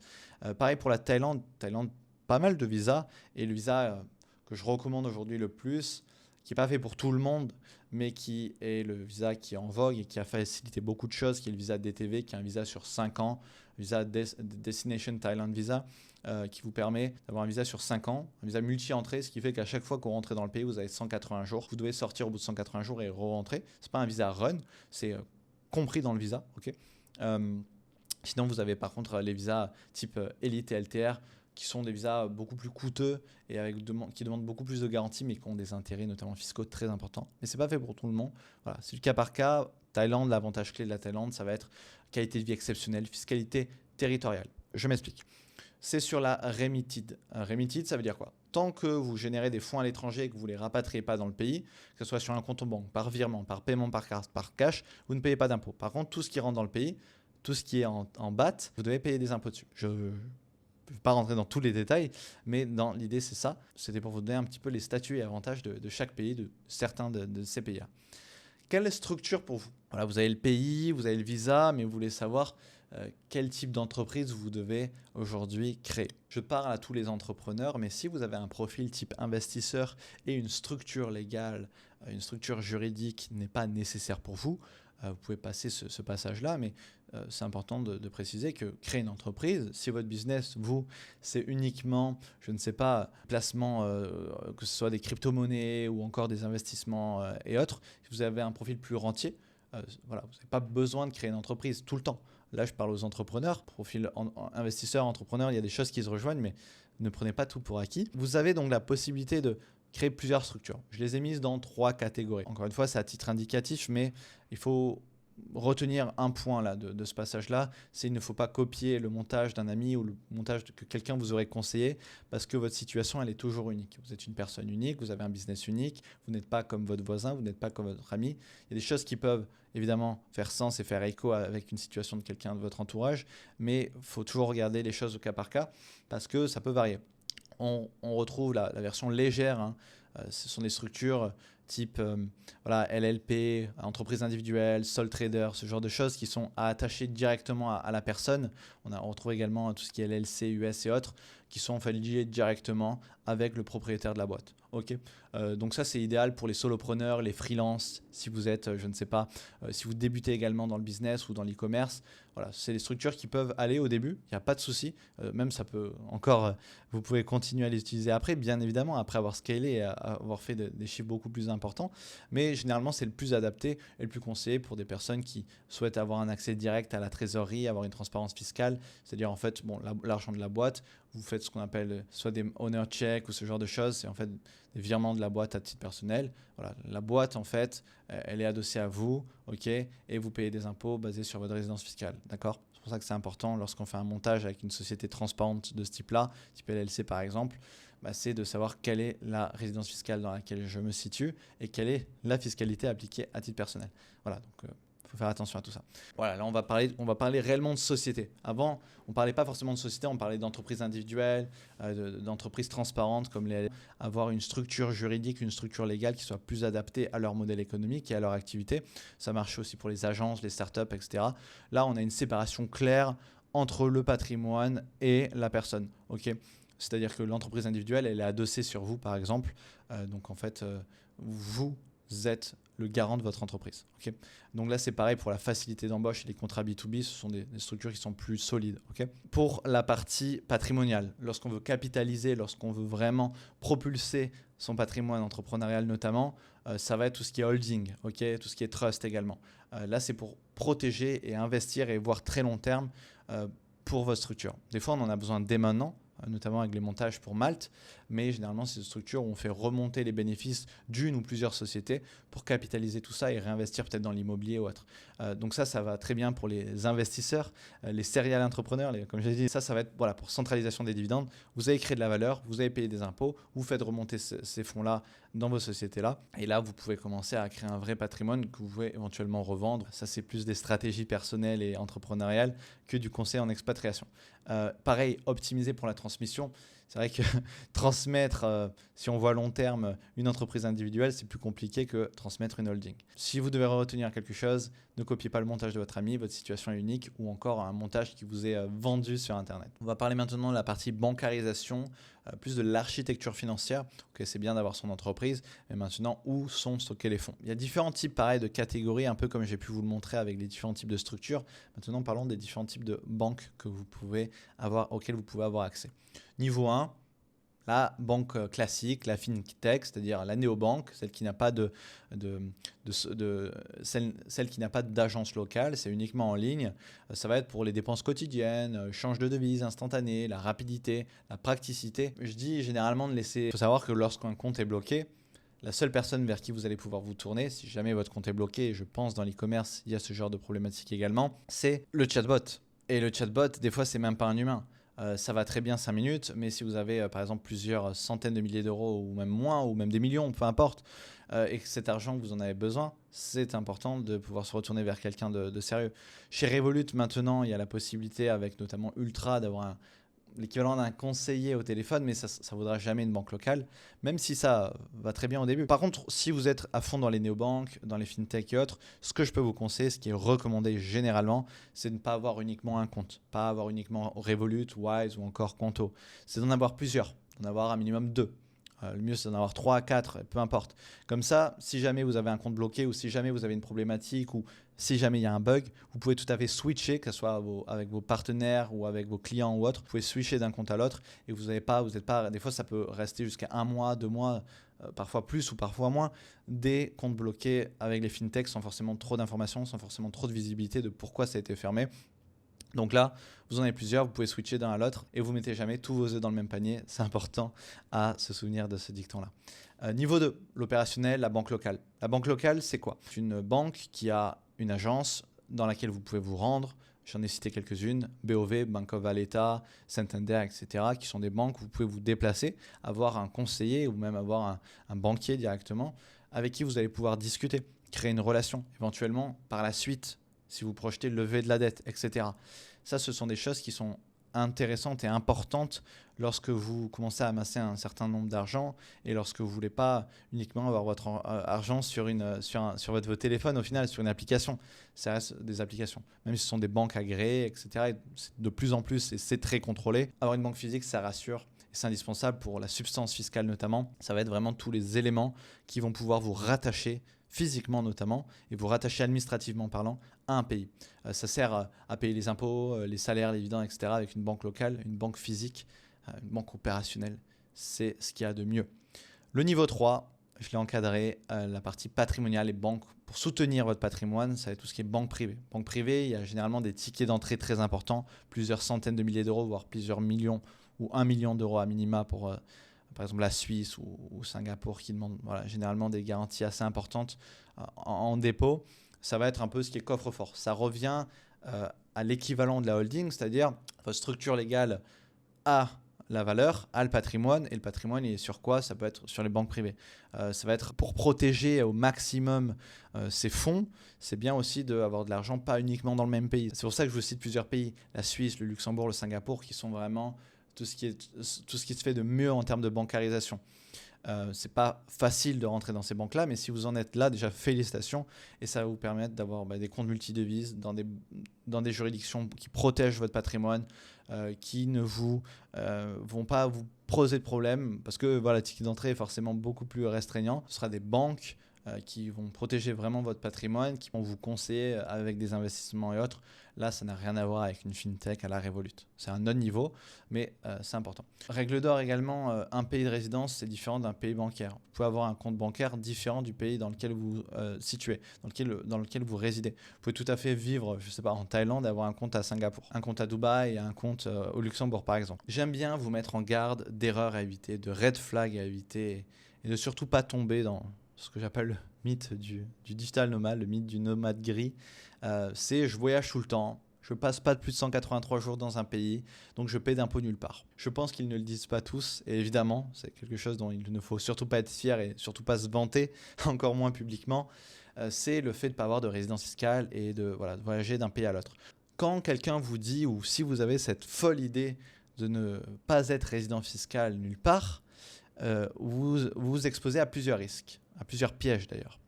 Premièrement, si vous n'avez pas de résidence fiscale, généralement, c'est la dernière qui prime. Et quand on remonte, généralement, c'est la française. Une personne qui part, qui s'expatrie, qui dit qu'il s'expatrie. Pour moi, une personne qui s'expatrie, ce n'est pas un digital nomade, mais ça, c'est une autre histoire. Une personne qui s'expatrie, elle va vraiment s'implanter dans un nouveau pays. Elle sort de sa patrie, mais pas pour aller nulle part, pour aller dans un pays, pour s'implanter dans un nouveau pays, pour devenir résident fiscal dans un nouveau pays. Ne pas l'être, c'est plus ou moins comme si vous étiez parti en voyage et que vous êtes resté résident fiscal français. Il faut s'implanter dans un pays. Si vous êtes résident fiscal nulle part, la France ou votre pays d'origine, je prends l'exemple de la France parce que c'est plus simple, elle va vous requalifier automatiquement. Automatiquement, c'est un peu dur, mais dans la plupart des cas, en fait, clairement. Article 4B du CGI, le simple fait d'avoir vos intérêts économiques, que ce soit vos clients, vos comptes, etc. en France, peut suffire. Si, je précise, si vous n'avez pas de résidence fiscale ailleurs. Très important. Pareil pour le piège bancaire. Se dire, ok, moi je passe en dessous des radars, je passe pas plus de X mois dans un pays et autres, je suis tranquille. Pas que l'administration fiscale qui peut déclencher des alertes et autres. Il peut y avoir les banques avec ce qu'on appelle notamment le CRS. Donc c'est la transmission automatique d'informations fiscales et bancaires qui va notamment vous demander un numéro fiscal. Donc quand vous allez avoir votre compte en banque, si sur votre compte en banque, parce que c'est obligatoire, il reste le numéro fiscal français, au bout d'un moment, vous êtes résident fiscal français. Donc on va vous demander une preuve d'adresse et une facture d'électricité. Donc si vous n'avez pas ça, si vous ne pouvez pas le prouver, en cas de contrôle, ça ne va vraiment pas vous aider à prouver le fait que vous n'êtes pas résident fiscal français. Il y aura des preuves tangibles, pas de preuve d'adresse et pas de numéro fiscal enregistré sur là où vous stockez vos fonds. Donc sans cela, vos comptes seront gelés. Déjà, premièrement, ils peuvent vous geler parce que si vous ne pouvez pas prouver d'une résidence fiscale, les banques elles vont pas aimer et vont être clôturées sous 90 jours parce que voilà, c'est de la conformité, c'est de la compliance aussi au niveau des banques. Les banques ne sont pas forcément tout le temps vos amis là-dessus, donc faites très attention. Pas de papier, pas de liberté. Okay. J'aime bien balancer des punchlines, mais l'errance fiscale, c'est clairement du suicide. Pourquoi? Parce que, encore une fois, si vous n'avez pas de résidence fiscale, vous en avez forcément une et généralement, ce n'est pas celle qui vous arrange, c'est sûrement la française. Donc faites très attention à être résidence fiscale, à être résident fiscal quelque part et pouvoir, en opposition si besoin en cas de contrôle, une résidence fiscale, de la substance, un contrat de location, ce genre de choses. Voilà. Et le fait que vous payez des impôts, surtout. La substance fiscale, très belle transition de ma part. On va aborder les 3 règles d'or avec l'OCDE et les lois locales concernant la direction effective. Ça devient un peu compliqué, mais c'est très important que vous restiez parce que ce sont des sujets qui sont très importants et qui peuvent avoir un lourd impact. La conformité, c'est vraiment pas une option, c'est un petit peu votre assurance de vie, du moins votre assurance d'être en conformité fiscalement parlant. Le principe de la direction effective, c'est qu'une société est résidente fiscale là où ses décisions stratégiques sont réellement prises. Ok ? C'est ce qu'on appelle en anglais Place of Effective Management. Peu importe son adresse légale, c'est très important. Conseil pratique, pour vous vulgariser un petit peu la chose, il faut que vous teniez au final vos conseils d'administration, du moins les prises de décision importantes physiquement dans le pays de la société. Ça, c'est évidemment l'idéal, ok ? Donc documentez tout. C'est très important de garder un petit peu trace de tout parce que En cas de contrôle, il faudra que vous ayez des preuves, il faudra que vous ayez de la substance à mettre. Et ça va être le second point sur la substance économique. Quel en est le principe? Les juridictions à fiscalité avantageuse imposent désormais, généralement, de prouver une activité réelle sur place. C'est ce qu'on appelle le Core Income Generating Activities, pour éviter les sociétés écrans. C'est-à-dire, j'ai ma boîte là-bas, je ne fais pas d'impôts là-bas, et moi, je suis au soleil aux Maldives. Voilà, c'est pas comme ça que ça fonctionne. Conseil pratique, ayez des dépenses locales cohérentes, que ce soit votre comptabilité, vos audits, votre marketing, vos freelances locaux. En fait, il faut que vous ayez quelque chose qui soit tangible et qui soit purement prouvable et recevable au regard de l'administration fiscale. C'est-à-dire que vous ne pouvez pas vouloir prétendre à avoir une entreprise dans une société, dans un lieu où fiscalement c'est très intéressant. Voilà, il faut qu'en cas de contrôle, vous pouvez prouver pourquoi vous avez votre entreprise là. Alors, ce sont des règles, ok. Des fois, dans certaines situations et dans certains pays, vous pouvez évidemment avoir une société dans un pays et vivre dans un autre. Ça ne pose pas forcément de problème. Mais il faut faire attention à ce genre d'éléments-là pour la substance économique. On a souvent tendance à entendre la requalification d'établissement stable. Avec la France, notamment en cas de contrôle par exemple. Une installation, le principe, une installation fixe d'affaires, même un bureau domicilié utilisé régulièrement. Dans un autre pays, il suffit à y rendre les profits imposables. Là, c'est vraiment pour être strict dans le sens du terme, mais il ne faut jamais signer aucun contrat commercial et utiliser aucune adresse pro depuis votre ancien pays de résidence. Je prends l'exemple de la France. Il pourrait vous dire, mais monsieur, là, pourquoi vous étiez là? Vous prenez des décisions, vous créez de la valeur en France, donc vous devez payer des impôts en France. C'est important de faire attention à être cohérent. Si vous devez retenir quelque chose, c'est être cohérent, logique et ne pas vouloir douiller le système, ne pas vouloir passer outre les lois. Si la France le veut, elle pourra vous rattraper. Donc c'est très important de faire attention à la direction effective, la substance économique et l'établissement stable où sont prises réellement les décisions, etc. et la création de valeur. On va revenir sur le cas d'Enzo avec le setup à Malte qu'on a mis en place pour lui. C'est un exemple, vous pourrez l'utiliser également pour d'autres juridictions, d'autres pays, pour que vous puissiez comprendre comment ça fonctionne de manière claire et concrète, la substance qui est dans son cas et qui était obligatoire. Le logement physique, le contrat directeur et résidence fiscale. Logement physique, ça va être qui va pouvoir et qui va devoir prouver qu'il est bien résident dans le pays et résident avec un logement, avec un bail à l'année ou autre, en payant un loyer, en ayant des preuves, des factures. C'est très important de conserver les factures, ce genre de choses. Parce que vous pouvez toujours les utiliser en guise de preuve et en opposition si on veut éventuellement vous requalifier dans le pire des cas. Pareil, contrat de directeur, ça va être vraiment... Là, dans son cas, ce n'était pas obligatoire et ce n'était pas nécessaire parce qu'il ne se versait pas de salaire. Mais pour vous donner un exemple, ça va être également le fait que, ok, je paie, je cotise des impôts notamment. Regardez, je suis réellement implanté dans le pays et ça fait partie de la substance. Pareil pour la résidence fiscale avec l'obtention notamment de la carte e-residency à Malte. C'est une carte de résidence dans laquelle vous allez avoir vos informations et qui va vous enregistrer automatiquement et être un document officiel, un document, une preuve, une des plus grandes preuves que vous allez pouvoir avoir pour prouver que vous passez plus de la moitié de l'année dans ce pays-là. Mécanisme 6/7e, je vous en ai déjà parlé. C'est un setup classique. On a la possibilité de ne pas passer par le premier paiement des 35% d'imposition. On peut tout à fait avoir une holding supplémentaire, une structure supplémentaire pour faire ce qu'on appelle une fiscal unit et même pas devoir à payer au final cette avance-là qui met jusqu'à 6 à 8 mois des fois pour être remboursé. Donc voilà, en premier, pour le setup classique, on génère 100 000 euros de bénéfices, on paie 35 000 euros d'impôt sur les sociétés, les 35%, remboursement ensuite de 30 000 euros sur la holding et après coût fiscal à la fin 5%. C'est quand même très très intéressant et en Europe et en Union européenne, au final c'est un cas qui est très rare, si ce n'est le seul. Maintenant que vous êtes devenus des experts en fiscalité, en expatriation, que vous avez le choix de votre pays, que vous êtes sûr qu'on a créé les sociétés, que vous avez tout compris, maintenant on va parler de toute la partie logistique et déménagement, savoir l'art de voyager léger. Ce sont encore une fois des conseils et des astuces que j'aime bien donner à mes clients et aux personnes que j'accompagne, c'est de ne pas déménager avec toutes vos affaires depuis la France. Du moins celles qui ne sont pas absolument nécessaires et fondamentales pour vous et inconcevable de ne pas les déplacer parce que ça peut parfois vous coûter plus cher en fait que d'en racheter sur place. Bon, l'idée dans un projet d'expat comme ça, c'est de faire le grand tri. Premièrement, ça va vous permettre éventuellement de vous constituer un petit capital pour devoir payer des meubles sur place par exemple ou des affaires. Donc essayez d'adopter quand même une forme de minimalisme parce que la prise de tête que ça peut représenter de déménager sa vie en termes physiques peut être vraiment compliqué pour certaines personnes et dans la plupart des cas. Donc je vous conseillerais de vendre tout ce qui n'est pas sentimental ou irremplaçable.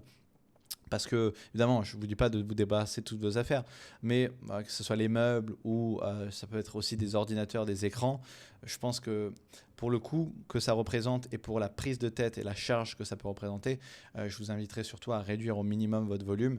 Comme ça, vous pouvez tout à fait le prendre en fait avec l'avion. Vous prenez plusieurs valises, on s'en fiche que vous ayez 5 valises ou même 7 valises, peu importe. Tant que ça rentre en soute et que ce n'est pas trop fragile, vous pouvez le prendre avec vous. Sinon, vous devrez penser aux fret aériens ou encore aux containers maritimes. Ça peut prendre du temps, ça peut être cher et ça peut être compliqué, ça peut être une prise de tête supplémentaire. Il y a des sociétés qui s'en chargent, je le mets moi-même à disposition de certains de mes clients quand c'est impossible de faire autrement. Mais dans l'idée, c'est de réduire au maximum. Comme ça, vous pouvez transiter directement en voyager avec vos affaires. Pareil pour la douane, préparez aussi, si jamais vous devez le faire, préparez l'inventaire détaillé, que ce soit la valeur, les poids et autres, et demandez, dans certains cas, lorsque c'est possible pour éviter les taxes, transfer of residence, ça va être pour éviter les taxes en fait, d'importation pour vos effets personnels. Des fois, vous ne pouvez pas passer outre, mais généralement, c'est possible. Simplement que si vous le faites avec vos affaires lors de votre voyage en avion, ce sera plus simple, quoi. Sinon, c'est plus de paperasse et autres. Le moment de votre sortie de résidence, à savoir le jour clé, la date clé à laquelle vous quittez officiellement la France et vous quittez officiellement le pays, c'est là que tout se joue. Lorsque je parle de la résidence fiscale, certaines fois, la cassure n'est pas au même moment, mais si on parle de la résidence, cette coupure, elle doit être nette, prouvable et sans équivoque, surtout quand il y a en confrontation la résidence fiscale. Je m'explique. Lorsque vous partez, lorsque vous faites votre départ officiel, votre départ physique, il faut que vous ne gardiez rien. Je vous en parlais juste avant, mais ça va être de résilier votre bail ou mettre, dans certains cas, votre bien en location, vendez votre voiture, etc. et conserver les billets d'avion et les preuves de déménagement. Conservez un maximum de choses. Soyez un petit peu parano là-dessus parce que vous n'avez pas besoin de stresser si vous avez cette volonté de bien faire les choses et vous faire accompagner là-dessus, mais c'est important de tout garder parce qu'en cas de contrôle, vous aurez toujours un élément qui prouve le processus par lequel vous êtes passé pour prouver votre bonne foi et prouver que ça faisait sens que vous déclarez que vous n'étiez plus résident fiscal et autres. Évidemment, ça va de soi. Informez les impôts, informez le centre des finances publiques, donc en changeant votre adresse sur la plateforme et en leur envoyant un message, en leur disant « je quitte la France ce jour-là, je veux que vous l'actiez » et en N+1, donc l'année suivante, il faudra que vous remplissiez donc votre déclaration pour les non-résidents 2042-NR et la 2042, revenu avant le départ évidemment, avec tout simplement le fait qu'aujourd'hui, lorsque vous avez fait votre déclaration d'impôt, vous n'aurez normalement plus pas à le remplir si vous avez déclaré votre départ, mais s'il y a des revenus qui ont été générés lorsque vous étiez toujours résident fiscal français, les déclarer. Attention à garder un pied-à-terre disponible. Ça, c'est une des erreurs qu'on voit le plus souvent. Ça vous rattache à un des piliers de la résidence fiscale française, à savoir le logement, le foyer. Est-ce que à tout moment, j'ai un loyer, à tout moment, j'ai un foyer qui est disponible dans lequel je peux me rendre en France. Ça, la France peut dire, mais regardez, vous avez ce logement-là, vous avez cette attache-là qui est forte, un logement, vous pouvez être requalifié. Donc en France, c'est un risque majeur de requalification. Il faut y faire très attention lorsqu'on part. On part vraiment, on part pour de bon. Protection du patrimoine, assurance et prévoyance. Pareil, restez bien attentif pendant ce passage-là parce que c'est très important. On parle clairement de votre vie et de votre santé. Plusieurs choses à prévoir, notamment la partie santé qui est extrêmement importante. Vous avez plusieurs options. Vous avez même des options hybrides en faisant communiquer la CFE et une assurance supplémentaire, une assurance privée notamment, une IPMI, qui fera le complément en fait. La CFE, qu'est-ce que c'est ? C'est la Caisse des Français à l'étranger. C'est un petit peu ce qu'on pourrait appeler le filet de sécurité. Ça vous permet de garder un lien avec la sécurité française et de faciliter un retour si besoin. Honnêtement, la Sécu, du moins la CFE, des experts m'ont dit que ça ne se portait pas forcément très bien et on ne sait pas comment ça va évoluer. Je pense qu'il est, lorsqu'on peut, il est intéressant et même il est parfois rentable, surtout pour les jeunes, de ne pas prendre la CFE. Pourquoi ? Parce qu'avec une très bonne IPMI, une très bonne assurance santé, vous allez pouvoir couvrir plus ou moins tout ce que vous voulez. En fonction de votre budget, de votre aversion au risque, de votre état de santé actuel, etc.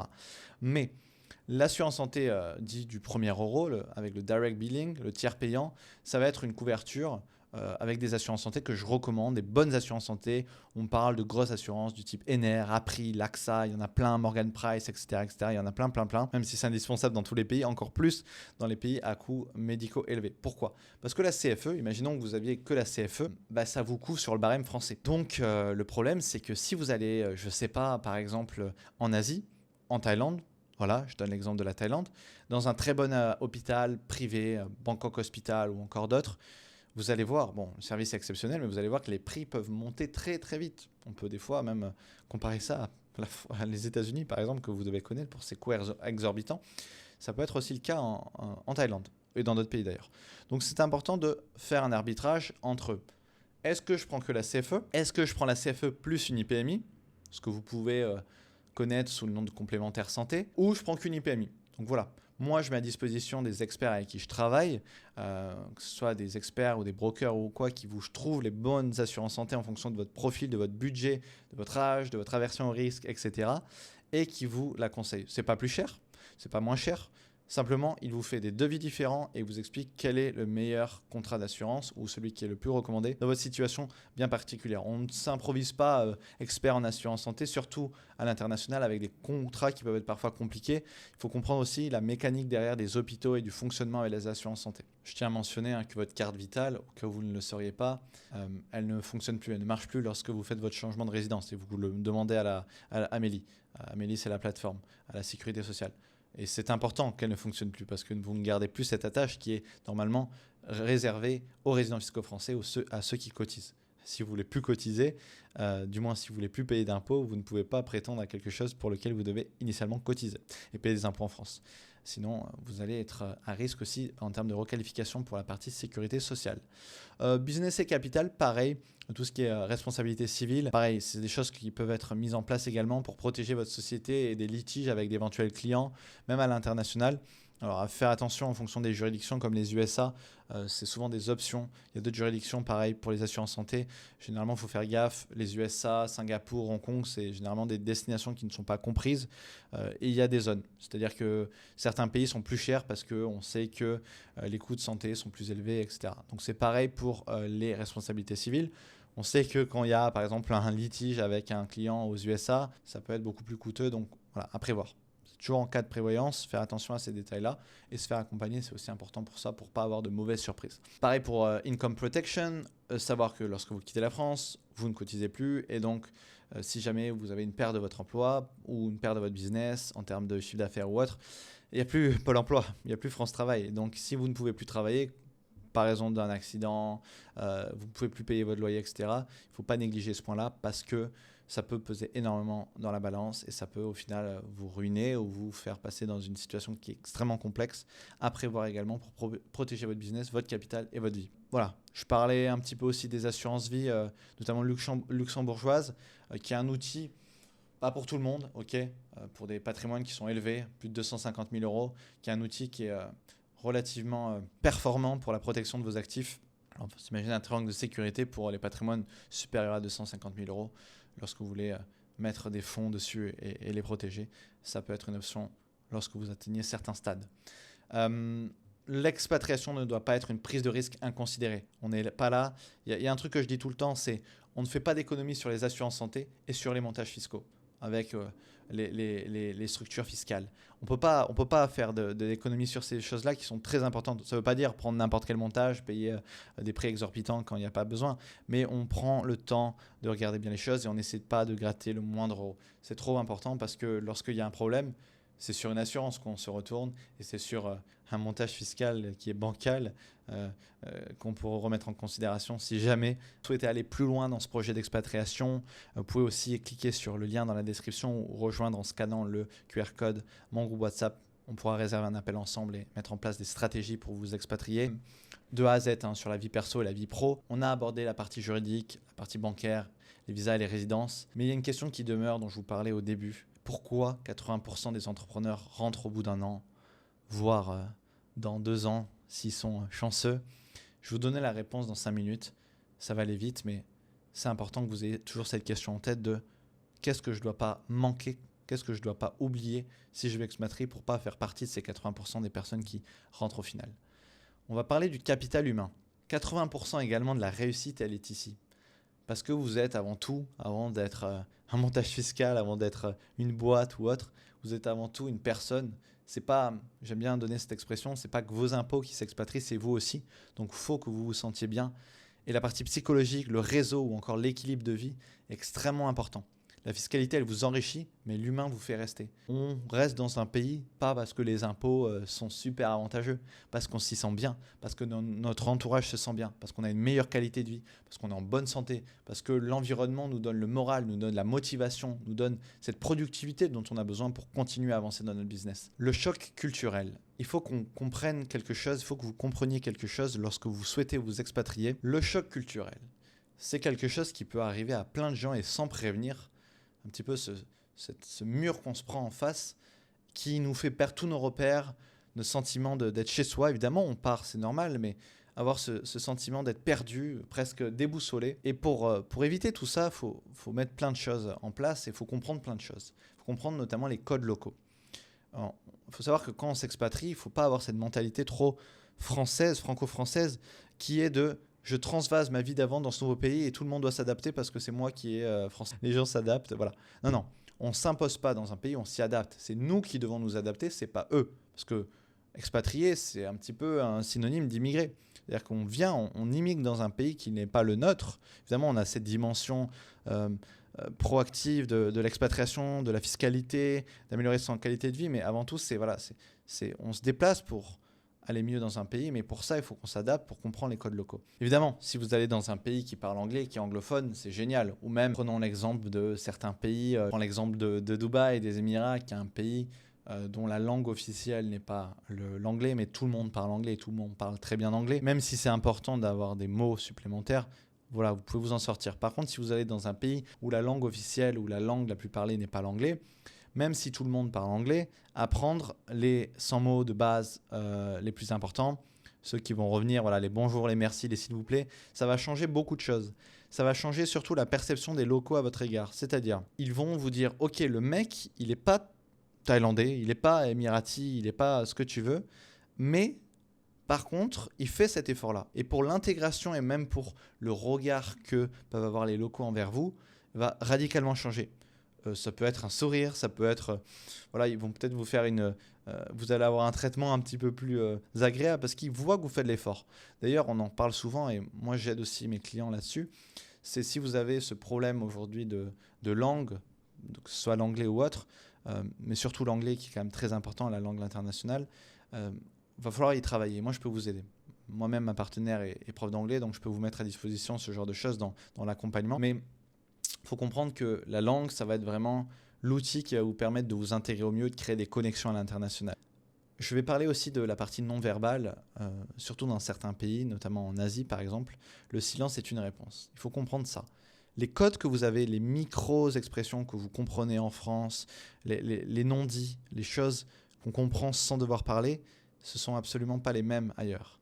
En Asie, par exemple, un oui peut signifier que j'ai entendu ou je suis d'accord. Au Moyen-Orient, par exemple, c'est un exemple un peu... mais refuser un thé est une offense. Voilà. Apprenez à lire entre les lignes. Ça ne vient pas tout de suite, ça ne met pas 2 semaines, ça met des mois, voire des années au final. Mais c'est important d'essayer de comprendre que vous n'êtes pas forcément dans votre pays, les gens ne sont pas comme vous. Et si vous avez cette capacité, cette intelligence sociale et humaine de se dire je vais essayer de m'adapter, je vais essayer de m'adapter à eux, de m'intégrer à eux par ces codes-là, vous allez voir que votre expatriation va beaucoup mieux se passer. Ne soyez pas le cliché de l'expatrié qui croit que ici c'est chez lui, le pays dans lequel il va, que ce soit la Thaïlande ou ailleurs. Je prends l'exemple de la Thaïlande parce qu'on a pas mal de clichés en tête, mais voilà, il ne faut pas arriver avec l'idée que c'est un terrain conquis avec vos standards occidentaux. Si vous partez en dehors de la France ou de l'Europe par exemple, on ne s'impose pas dans un pays, on s'y adapte. Vu qu'on quitte son pays, on veut retrouver un cocon, un endroit où on se sent bien pour travailler, pour se reposer ou pour se ressourcer après une journée par exemple. Le choix du logement, c'est aussi stratégique pour networker, on va l'aborder. Si vous devez retenir quelque chose, c'est ne cherchez pas le mètre carré le moins cher, cherchez le mieux fréquenté ou le mieux placé. En tout cas, l'endroit où vous allez pouvoir avoir le plus de levier possible par l'emplacement du logement. Certaines fois, payer un petit peu plus, ça va vous permettre d'être plus proche de là où la vie se passe, là où le réseau, le network se passe, mais aussi là où vous avez le plus de services. des fois dans des tours un peu plus chers, il y a du service qui peut vous faire gagner du temps et forcément de l'argent. Je vous donne quelques exemples de quartiers à Dubaï, à Lisbonne ou encore au Panama, mais votre environnement immédiat détermine vos opportunités. Si vous êtes à l'autre bout de la ville parce que vous avez voulu économiser quelques centaines d'euros ou quelques euros, je ne sais pas, voilà, ça ne fait pas sens. Ça fait pas sens parce que vous êtes là quand même dans cette volonté d'utiliser l'expatriation comme un levier. Et être au bon endroit, dans de bonnes conditions, c'est fondamental. Votre loyer est un investissement marketing, pas une dépense. Et on prend toujours ce temps-là qui est important et nécessaire avec les agents immobiliers avec lesquels je travaille, avec les agences avec lesquelles je travaille, pour vraiment essayer de trouver le logement idéal pour le client en fonction de son profil, de son budget, etc.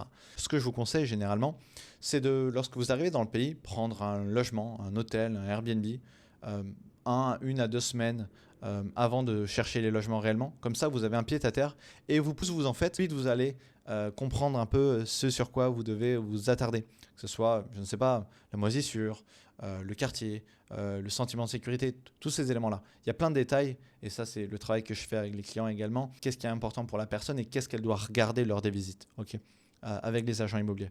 J'ai des agents immobiliers à vous recommander parce qu'il y a une grande différence entre un bon agent immobilier et un mauvais agent immobilier. Un bon agent immobilier, c'est une personne qui ne va pas faire ça uniquement pour l'argent, qui réfléchit à votre intérêt derrière et qui n'est pas là juste pour prendre sa commission. Un mauvais agent immobilier, c'est quelqu'un qui va faire 2-3 visites, qui va vous pousser un peu à aller prendre ta décision. Non, on prend le temps. On n'a pas pris tout ce temps-là sur l'expatriation pour le gâcher sur un mauvais choix de logement.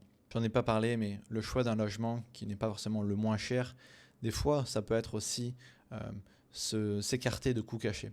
Qu'est-ce que j'entends par là? C'est que si vous voulez travailler dans de bonnes conditions, éventuellement dans un condominium qu'on appelle, avec des services, etc., vous n'avez peut-être pas des fois à payer pour la salle de sport, la piscine ou encore un espace de coworking. Donc vous faites aussi un investissement là-dessus. En payant un peu plus cher, vous avez des services.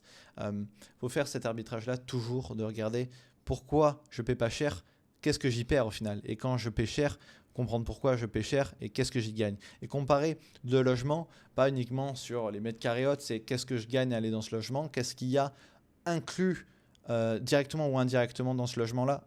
Proximité avec les points d'intérêt, ça va être payer moins cher de taxi ou d'essence éventuellement, ou de transport. Payer plus cher un logement, voilà, c'est être proche de tout, ou avoir accès à un certain niveau de qualité de vie qui va vous sentir bien, vous motiver au quotidien. Avoir une belle vue, c'est tout bête, mais avoir une belle vue à Dubaï, une belle vue à Bangkok ou une belle vue au Panama, ça peut vous dire waouh, ok, là je suis dans de bonnes conditions, là je suis prêt à attaquer. Si on est dans un appart où on ne se sent pas bien, est-ce qu'on a vraiment envie d'y travailler? Je ne suis pas sûr. Le cercle d'entrepreneurs, dis-moi qui tu fréquentes, je te dirai qui tu es. On dit que votre revenu est la moyenne des 5 personnes que vous fréquentez le plus. En anglais, on aime bien dire your network is your net worth. Votre réseau, c'est votre patrimoine. Et c'est vrai. C'est vrai pourquoi? Parce que il faut toujours essayer de s'entourer des bonnes personnes et le choix du quartier, le choix du logement et même le choix de l'environnement que vous allez fréquenter va déterminer beaucoup de choses pour faire des connexions, pour trouver éventuellement de futurs clients, de futurs partenaires, de futurs associés. Si vous êtes au fin fond d'un pays, ouais, ok, vous êtes lock-in, c'est très bien, mais est-ce que c'est là où vous allez pouvoir utiliser votre levier du lieu, de la ville et des connexions qui sont? Je ne suis pas sûr. Donc c'est important de regarder ça. Niveau 1, pareil, je vous fais des leviers, mais on va parler des différents niveaux en fait, en termes de networking et de cercle d'entrepreneurs qui sont une part à part entière de l'expatriation et d'une réussite d'expatriation. Ça va être d'intégrer les bons cercles. Le bon choix du pays, le bon choix de la ville et le bon choix du quartier a une influence très importante.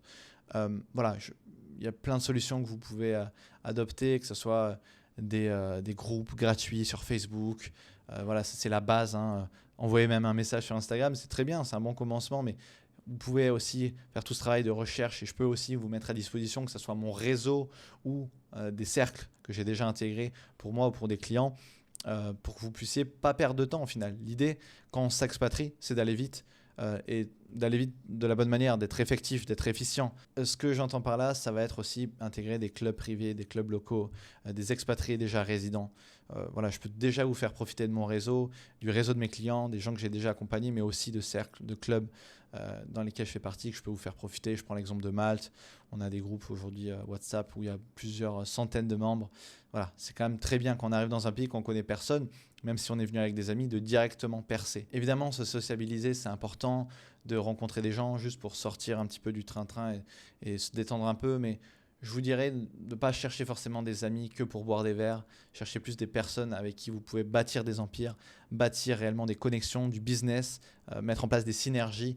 Et c'est pour ça que l'expatriation est également faite. Lorsqu'on est expatrié, lorsqu'on rencontre d'autres expatriés, généralement, il y a une vibe un peu, il y a une énergie, il y a une forme d'engagement qui se crée naturellement parce que les gens qui s'expatrient, les gens qui ont choisi de vivre dans un certain pays, dans un ou un autre pays, ils ont cette volonté d'avancer, de se développer. S'expatrier, c'est aussi se développer. On l'a vu avec le networking, mais ne surtout pas lésiner l'importance de faire attention à l'isolement et l'importance du cercle social. C'est bien de faire 50 000 € par mois, c'est bien de faire beaucoup d'argent, mais un appartement vide, voilà, aucune rencontre, aucune connexion, vraiment se lock-in, faire que de l'argent, c'est bien, mais au bout d'un moment, on explose, on pète un plomb et on peut même rentrer en dépression. C'est peut-être un terme fort parce que la dépression est une maladie, faut pas jouer avec ça, mais l'homme est un animal social, il a besoin de rencontrer des gens. Et les symptômes d'une expatriation ratée, ça va être aussi cette partie isolement auquel il faut faire attention. On va retrouver la perte de sens de à quoi bon gagner tout ça. Ok, c'est bien, je suis expatrié, je suis dans mon penthouse à Dubaï, mais si les gens autour de moi, ils me parlent pas, le cercle que je me suis créé fait pas sens, les gens avec qui je parle le soir ou les gens avec qui je ne parle tout simplement pas me rendent malheureux. La déconnexion avec les amis restant en France, ça peut être un symptôme aussi d'un retour prématuré. L'envie de rentrer juste pour voir du monde, ça revient souvent. C'est ok, là c'est bien, très bien, mais j'ai envie, là, mon pays me manque. Le mal du pays, c'est un mal qui est très important et qui généralement revient avec la partie sociale. Donc l'antidote, je dirais, à tout ça, à ce sentiment d'isolement, ça va être se forcer certaines fois à sortir, aller éventuellement dans des espaces de coworking, s'inscrire dans des salles de sport. Vous pouvez rencontrer des gens plus facilement, surtout pour les personnes introverties qui ont du mal à aller voir les étrangers, même les autres expatriés sans accroche. L'avantage des clubs de sport, des clubs de coworking ou des événements, c'est que vous avez une raison d'aller voir les autres et c'est pas bizarre. Généralement, cette crainte qu'on peut avoir avant d'aller rencontrer quelqu'un, c'est se dire ok, mais il va me penser que je suis bizarre, il va pas me comprendre, en plus je parle mal anglais, etc. Mais si vous allez, je vous donne l'exemple à Malte, j'avais fait une vidéo là-dessus, à English Café ou à d'autres événements, en fait, finalement, ça va faire sens et ça va être beaucoup plus naturel de rencontrer des gens. Et inviter vos proches, ça fait aussi partie du tout.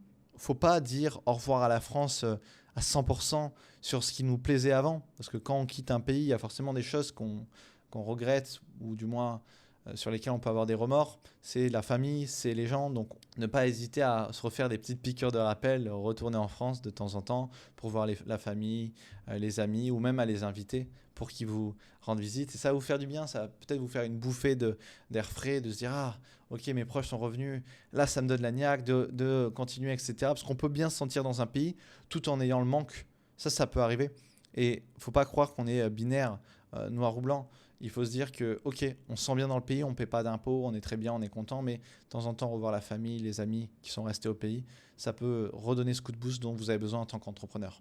Donc voilà, n'oubliez jamais, l'homme est un animal social. Beaucoup d'expatriés et beaucoup d'entrepreneurs et investisseurs que j'accompagne sont des personnes qui n'ont pas forcément beaucoup d'attaches, ce qui leur permet d'avoir cette flexibilité, cette liberté de pouvoir partir éventuellement à l'autre bout du monde. Mais lorsqu'on part en famille, et je ne veux surtout pas vous oublier, il est important de choisir et de comprendre les bonnes écoles. Vous avez plusieurs possibilités, on va toutes les explorer. Vous avez la possibilité de l'école locale, donc l'immersion totale dans le pays et dans la ville dans laquelle vous allez vous situer. L'école internationale, ce qui serait, si le budget vous le permet, si vous en avez la possibilité, l'envie, qui est vraiment l'excellence de ce que vous allez pouvoir avoir, avec vraiment cette valeur que vous allez pouvoir donner à vos enfants, que ce soit les cursus en anglais. Vous pouvez mettre vos enfants dans des écoles où ils vont développer des skills qui sont très forts pour leur futur, en langue ou même en termes de connexion. Lorsqu'un enfant a l'habitude d'évoluer dans un environnement international avec des gens différents, pour le futur, ce sont des bases qui sont très puissantes et très fortes. Je pense qu'il n'y a pas meilleur cadeau au final si les finances et votre vie vous le permet d'inscrire vos enfants dans une école internationale. Vous avez aussi la possibilité du CNED, l'Homeschool, c'est-à-dire faire l'école à la maison. Donc c'est une flexibilité qui est totale pour continuer à voyager si vous avez ce profil de digital nomade un petit peu, avec le maintien du niveau académique, notamment français. Par contre, le risque qui peut survenir, pour ça qu'il faut mixer ça avec des moments où l'enfant a la possibilité de rencontrer d'autres enfants, le risque de l'isolement social. L'école est quand même un moteur, et même si vous vous souvenez, si vous avez pu faire des études, que c'est quand même le moment où on fait le plus d'amis, de connexions, etc. Et des fois, on en garde à l'avenir. Les connexions sont fortes au niveau de l'école, donc pas lésiner sur ces éléments-là. Voilà, vous avez enfin réussi à vous expatrier, à vous installer. Vous avez éventuellement mis vos enfants à l'école, à l'international. Vous avez vos structures qui sont optimisées fiscalement. Tout est en place maintenant. Au final, tout le travail reste à faire pour se projeter dans le long terme. Ça va être de mettre en place évidemment sa routine d'expatrié. Bon, je ne suis pas coach non plus en santé, en coach de vie, mais je pense que la partie sociale et la partie humaine, la partie discipline dans une expatriation a un réel impact sur la longévité de son expat. Il faut penser à avoir un mode de vie qui soit sain et pas qu'on soit toujours en mode vacances. Certaines personnes n'arrivent jamais à sortir de ce mode-là parce qu'ils pensent que la vie à l'étranger, c'est directement lié aux vacances. Non, on s'expatrie, on immigre dans un autre pays, ce qui fait qu'il faut vivre normalement au final. Évidemment, on peut faire plein de choses exceptionnelles et je ne dis pas ça. Je dis juste que être figé dans le mode vacances, ça peut certaines fois avoir un impact négatif sur votre productivité, sur votre santé également. Le sport n'est pas une option, c'est une nécessité mentale pour votre bien-être, pour votre quotidien, votre discipline. C'est aussi le moyen le plus rapide, j'en parlais juste avant, de rencontrer des locaux dans une salle de gym, que ce soit haut de gamme, si vous voulez faire des choses qui fait sens pour vous. Ça peut avoir un impact aussi très intéressant et très puissant à l'avenir. Ne soyez pas juste un touriste fiscal, soyez un pilier. Si vous vous souvenez bien, on avait parlé d'Enzo, qui est l'exemple d'un client que j'ai pu accompagner et dont j'aimerais vous donner quelques chiffres clés. Il a fait plus de fois 2,5 sur son chiffre d'affaires. Il a réduit la pression fiscale de 55% à 5%. Et en cash net investi, il a pu réinvestir jusqu'à 300 000 € avec une capacité d'épargne qui a fait x4. Ok, c'est un réel levier. Je répète. Et qu'est-ce que ça a eu comme impact sur sa vie? L'upgrade de sa vie, ça fait qu'aujourd'hui, il parle couramment anglais. Au niveau du business, au niveau social, c'est quelque chose qui a eu un énorme impact sur sa vie. Vous l'avez vu en chiffres, mais concrètement, c'est qu'il a pu aussi se développer un réseau international avec des partenaires à travers le monde, que ce soit aux États-Unis, en Angleterre ou encore à Dubaï. Et aussi, pour sa santé mentale, il a fini le stress administratif qui est constant et qui pèse sur les entrepreneurs que vous êtes aujourd'hui en France. Et il m'a dit, pour paraphraser ses mots, c'est que je ne reviendrai jamais en arrière. Ce n'était pas juste une question d'argent, c'était une question de liberté. Il faut comprendre, et certaines personnes qui restent en France et qui ne comprennent pas pourquoi on s'expatrie, ce n'est pas qu'une question d'argent, ce n'est pas qu'une question d'impôt, c'est une question plus méta que ça. On parle de liberté, on parle de qualité de vie, on parle de s'élever. Voilà, plein de termes qui peuvent aussi faire écho au business, mais qui sont avant tout là pour votre personne.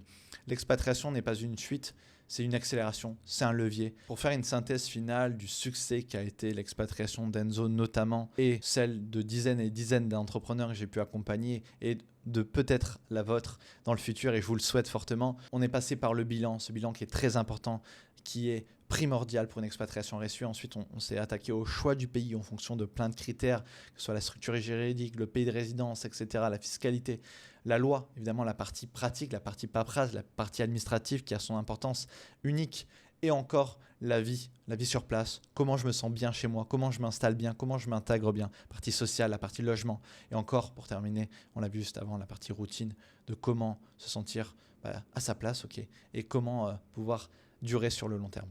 Si une case manque, l'édifice s'effondre. Chaque élément d'une expatriation a son importance. Il ne faut pas oublier un point, c'est vraiment primordial et j'insiste là-dessus.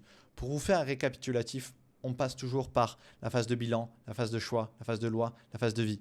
Qui je suis, où je vais, je sécurise, c'est-à-dire comment je m'y prends concrètement, fiscalement, administrativement parlant, et je dure la vie, comment je me sens bien.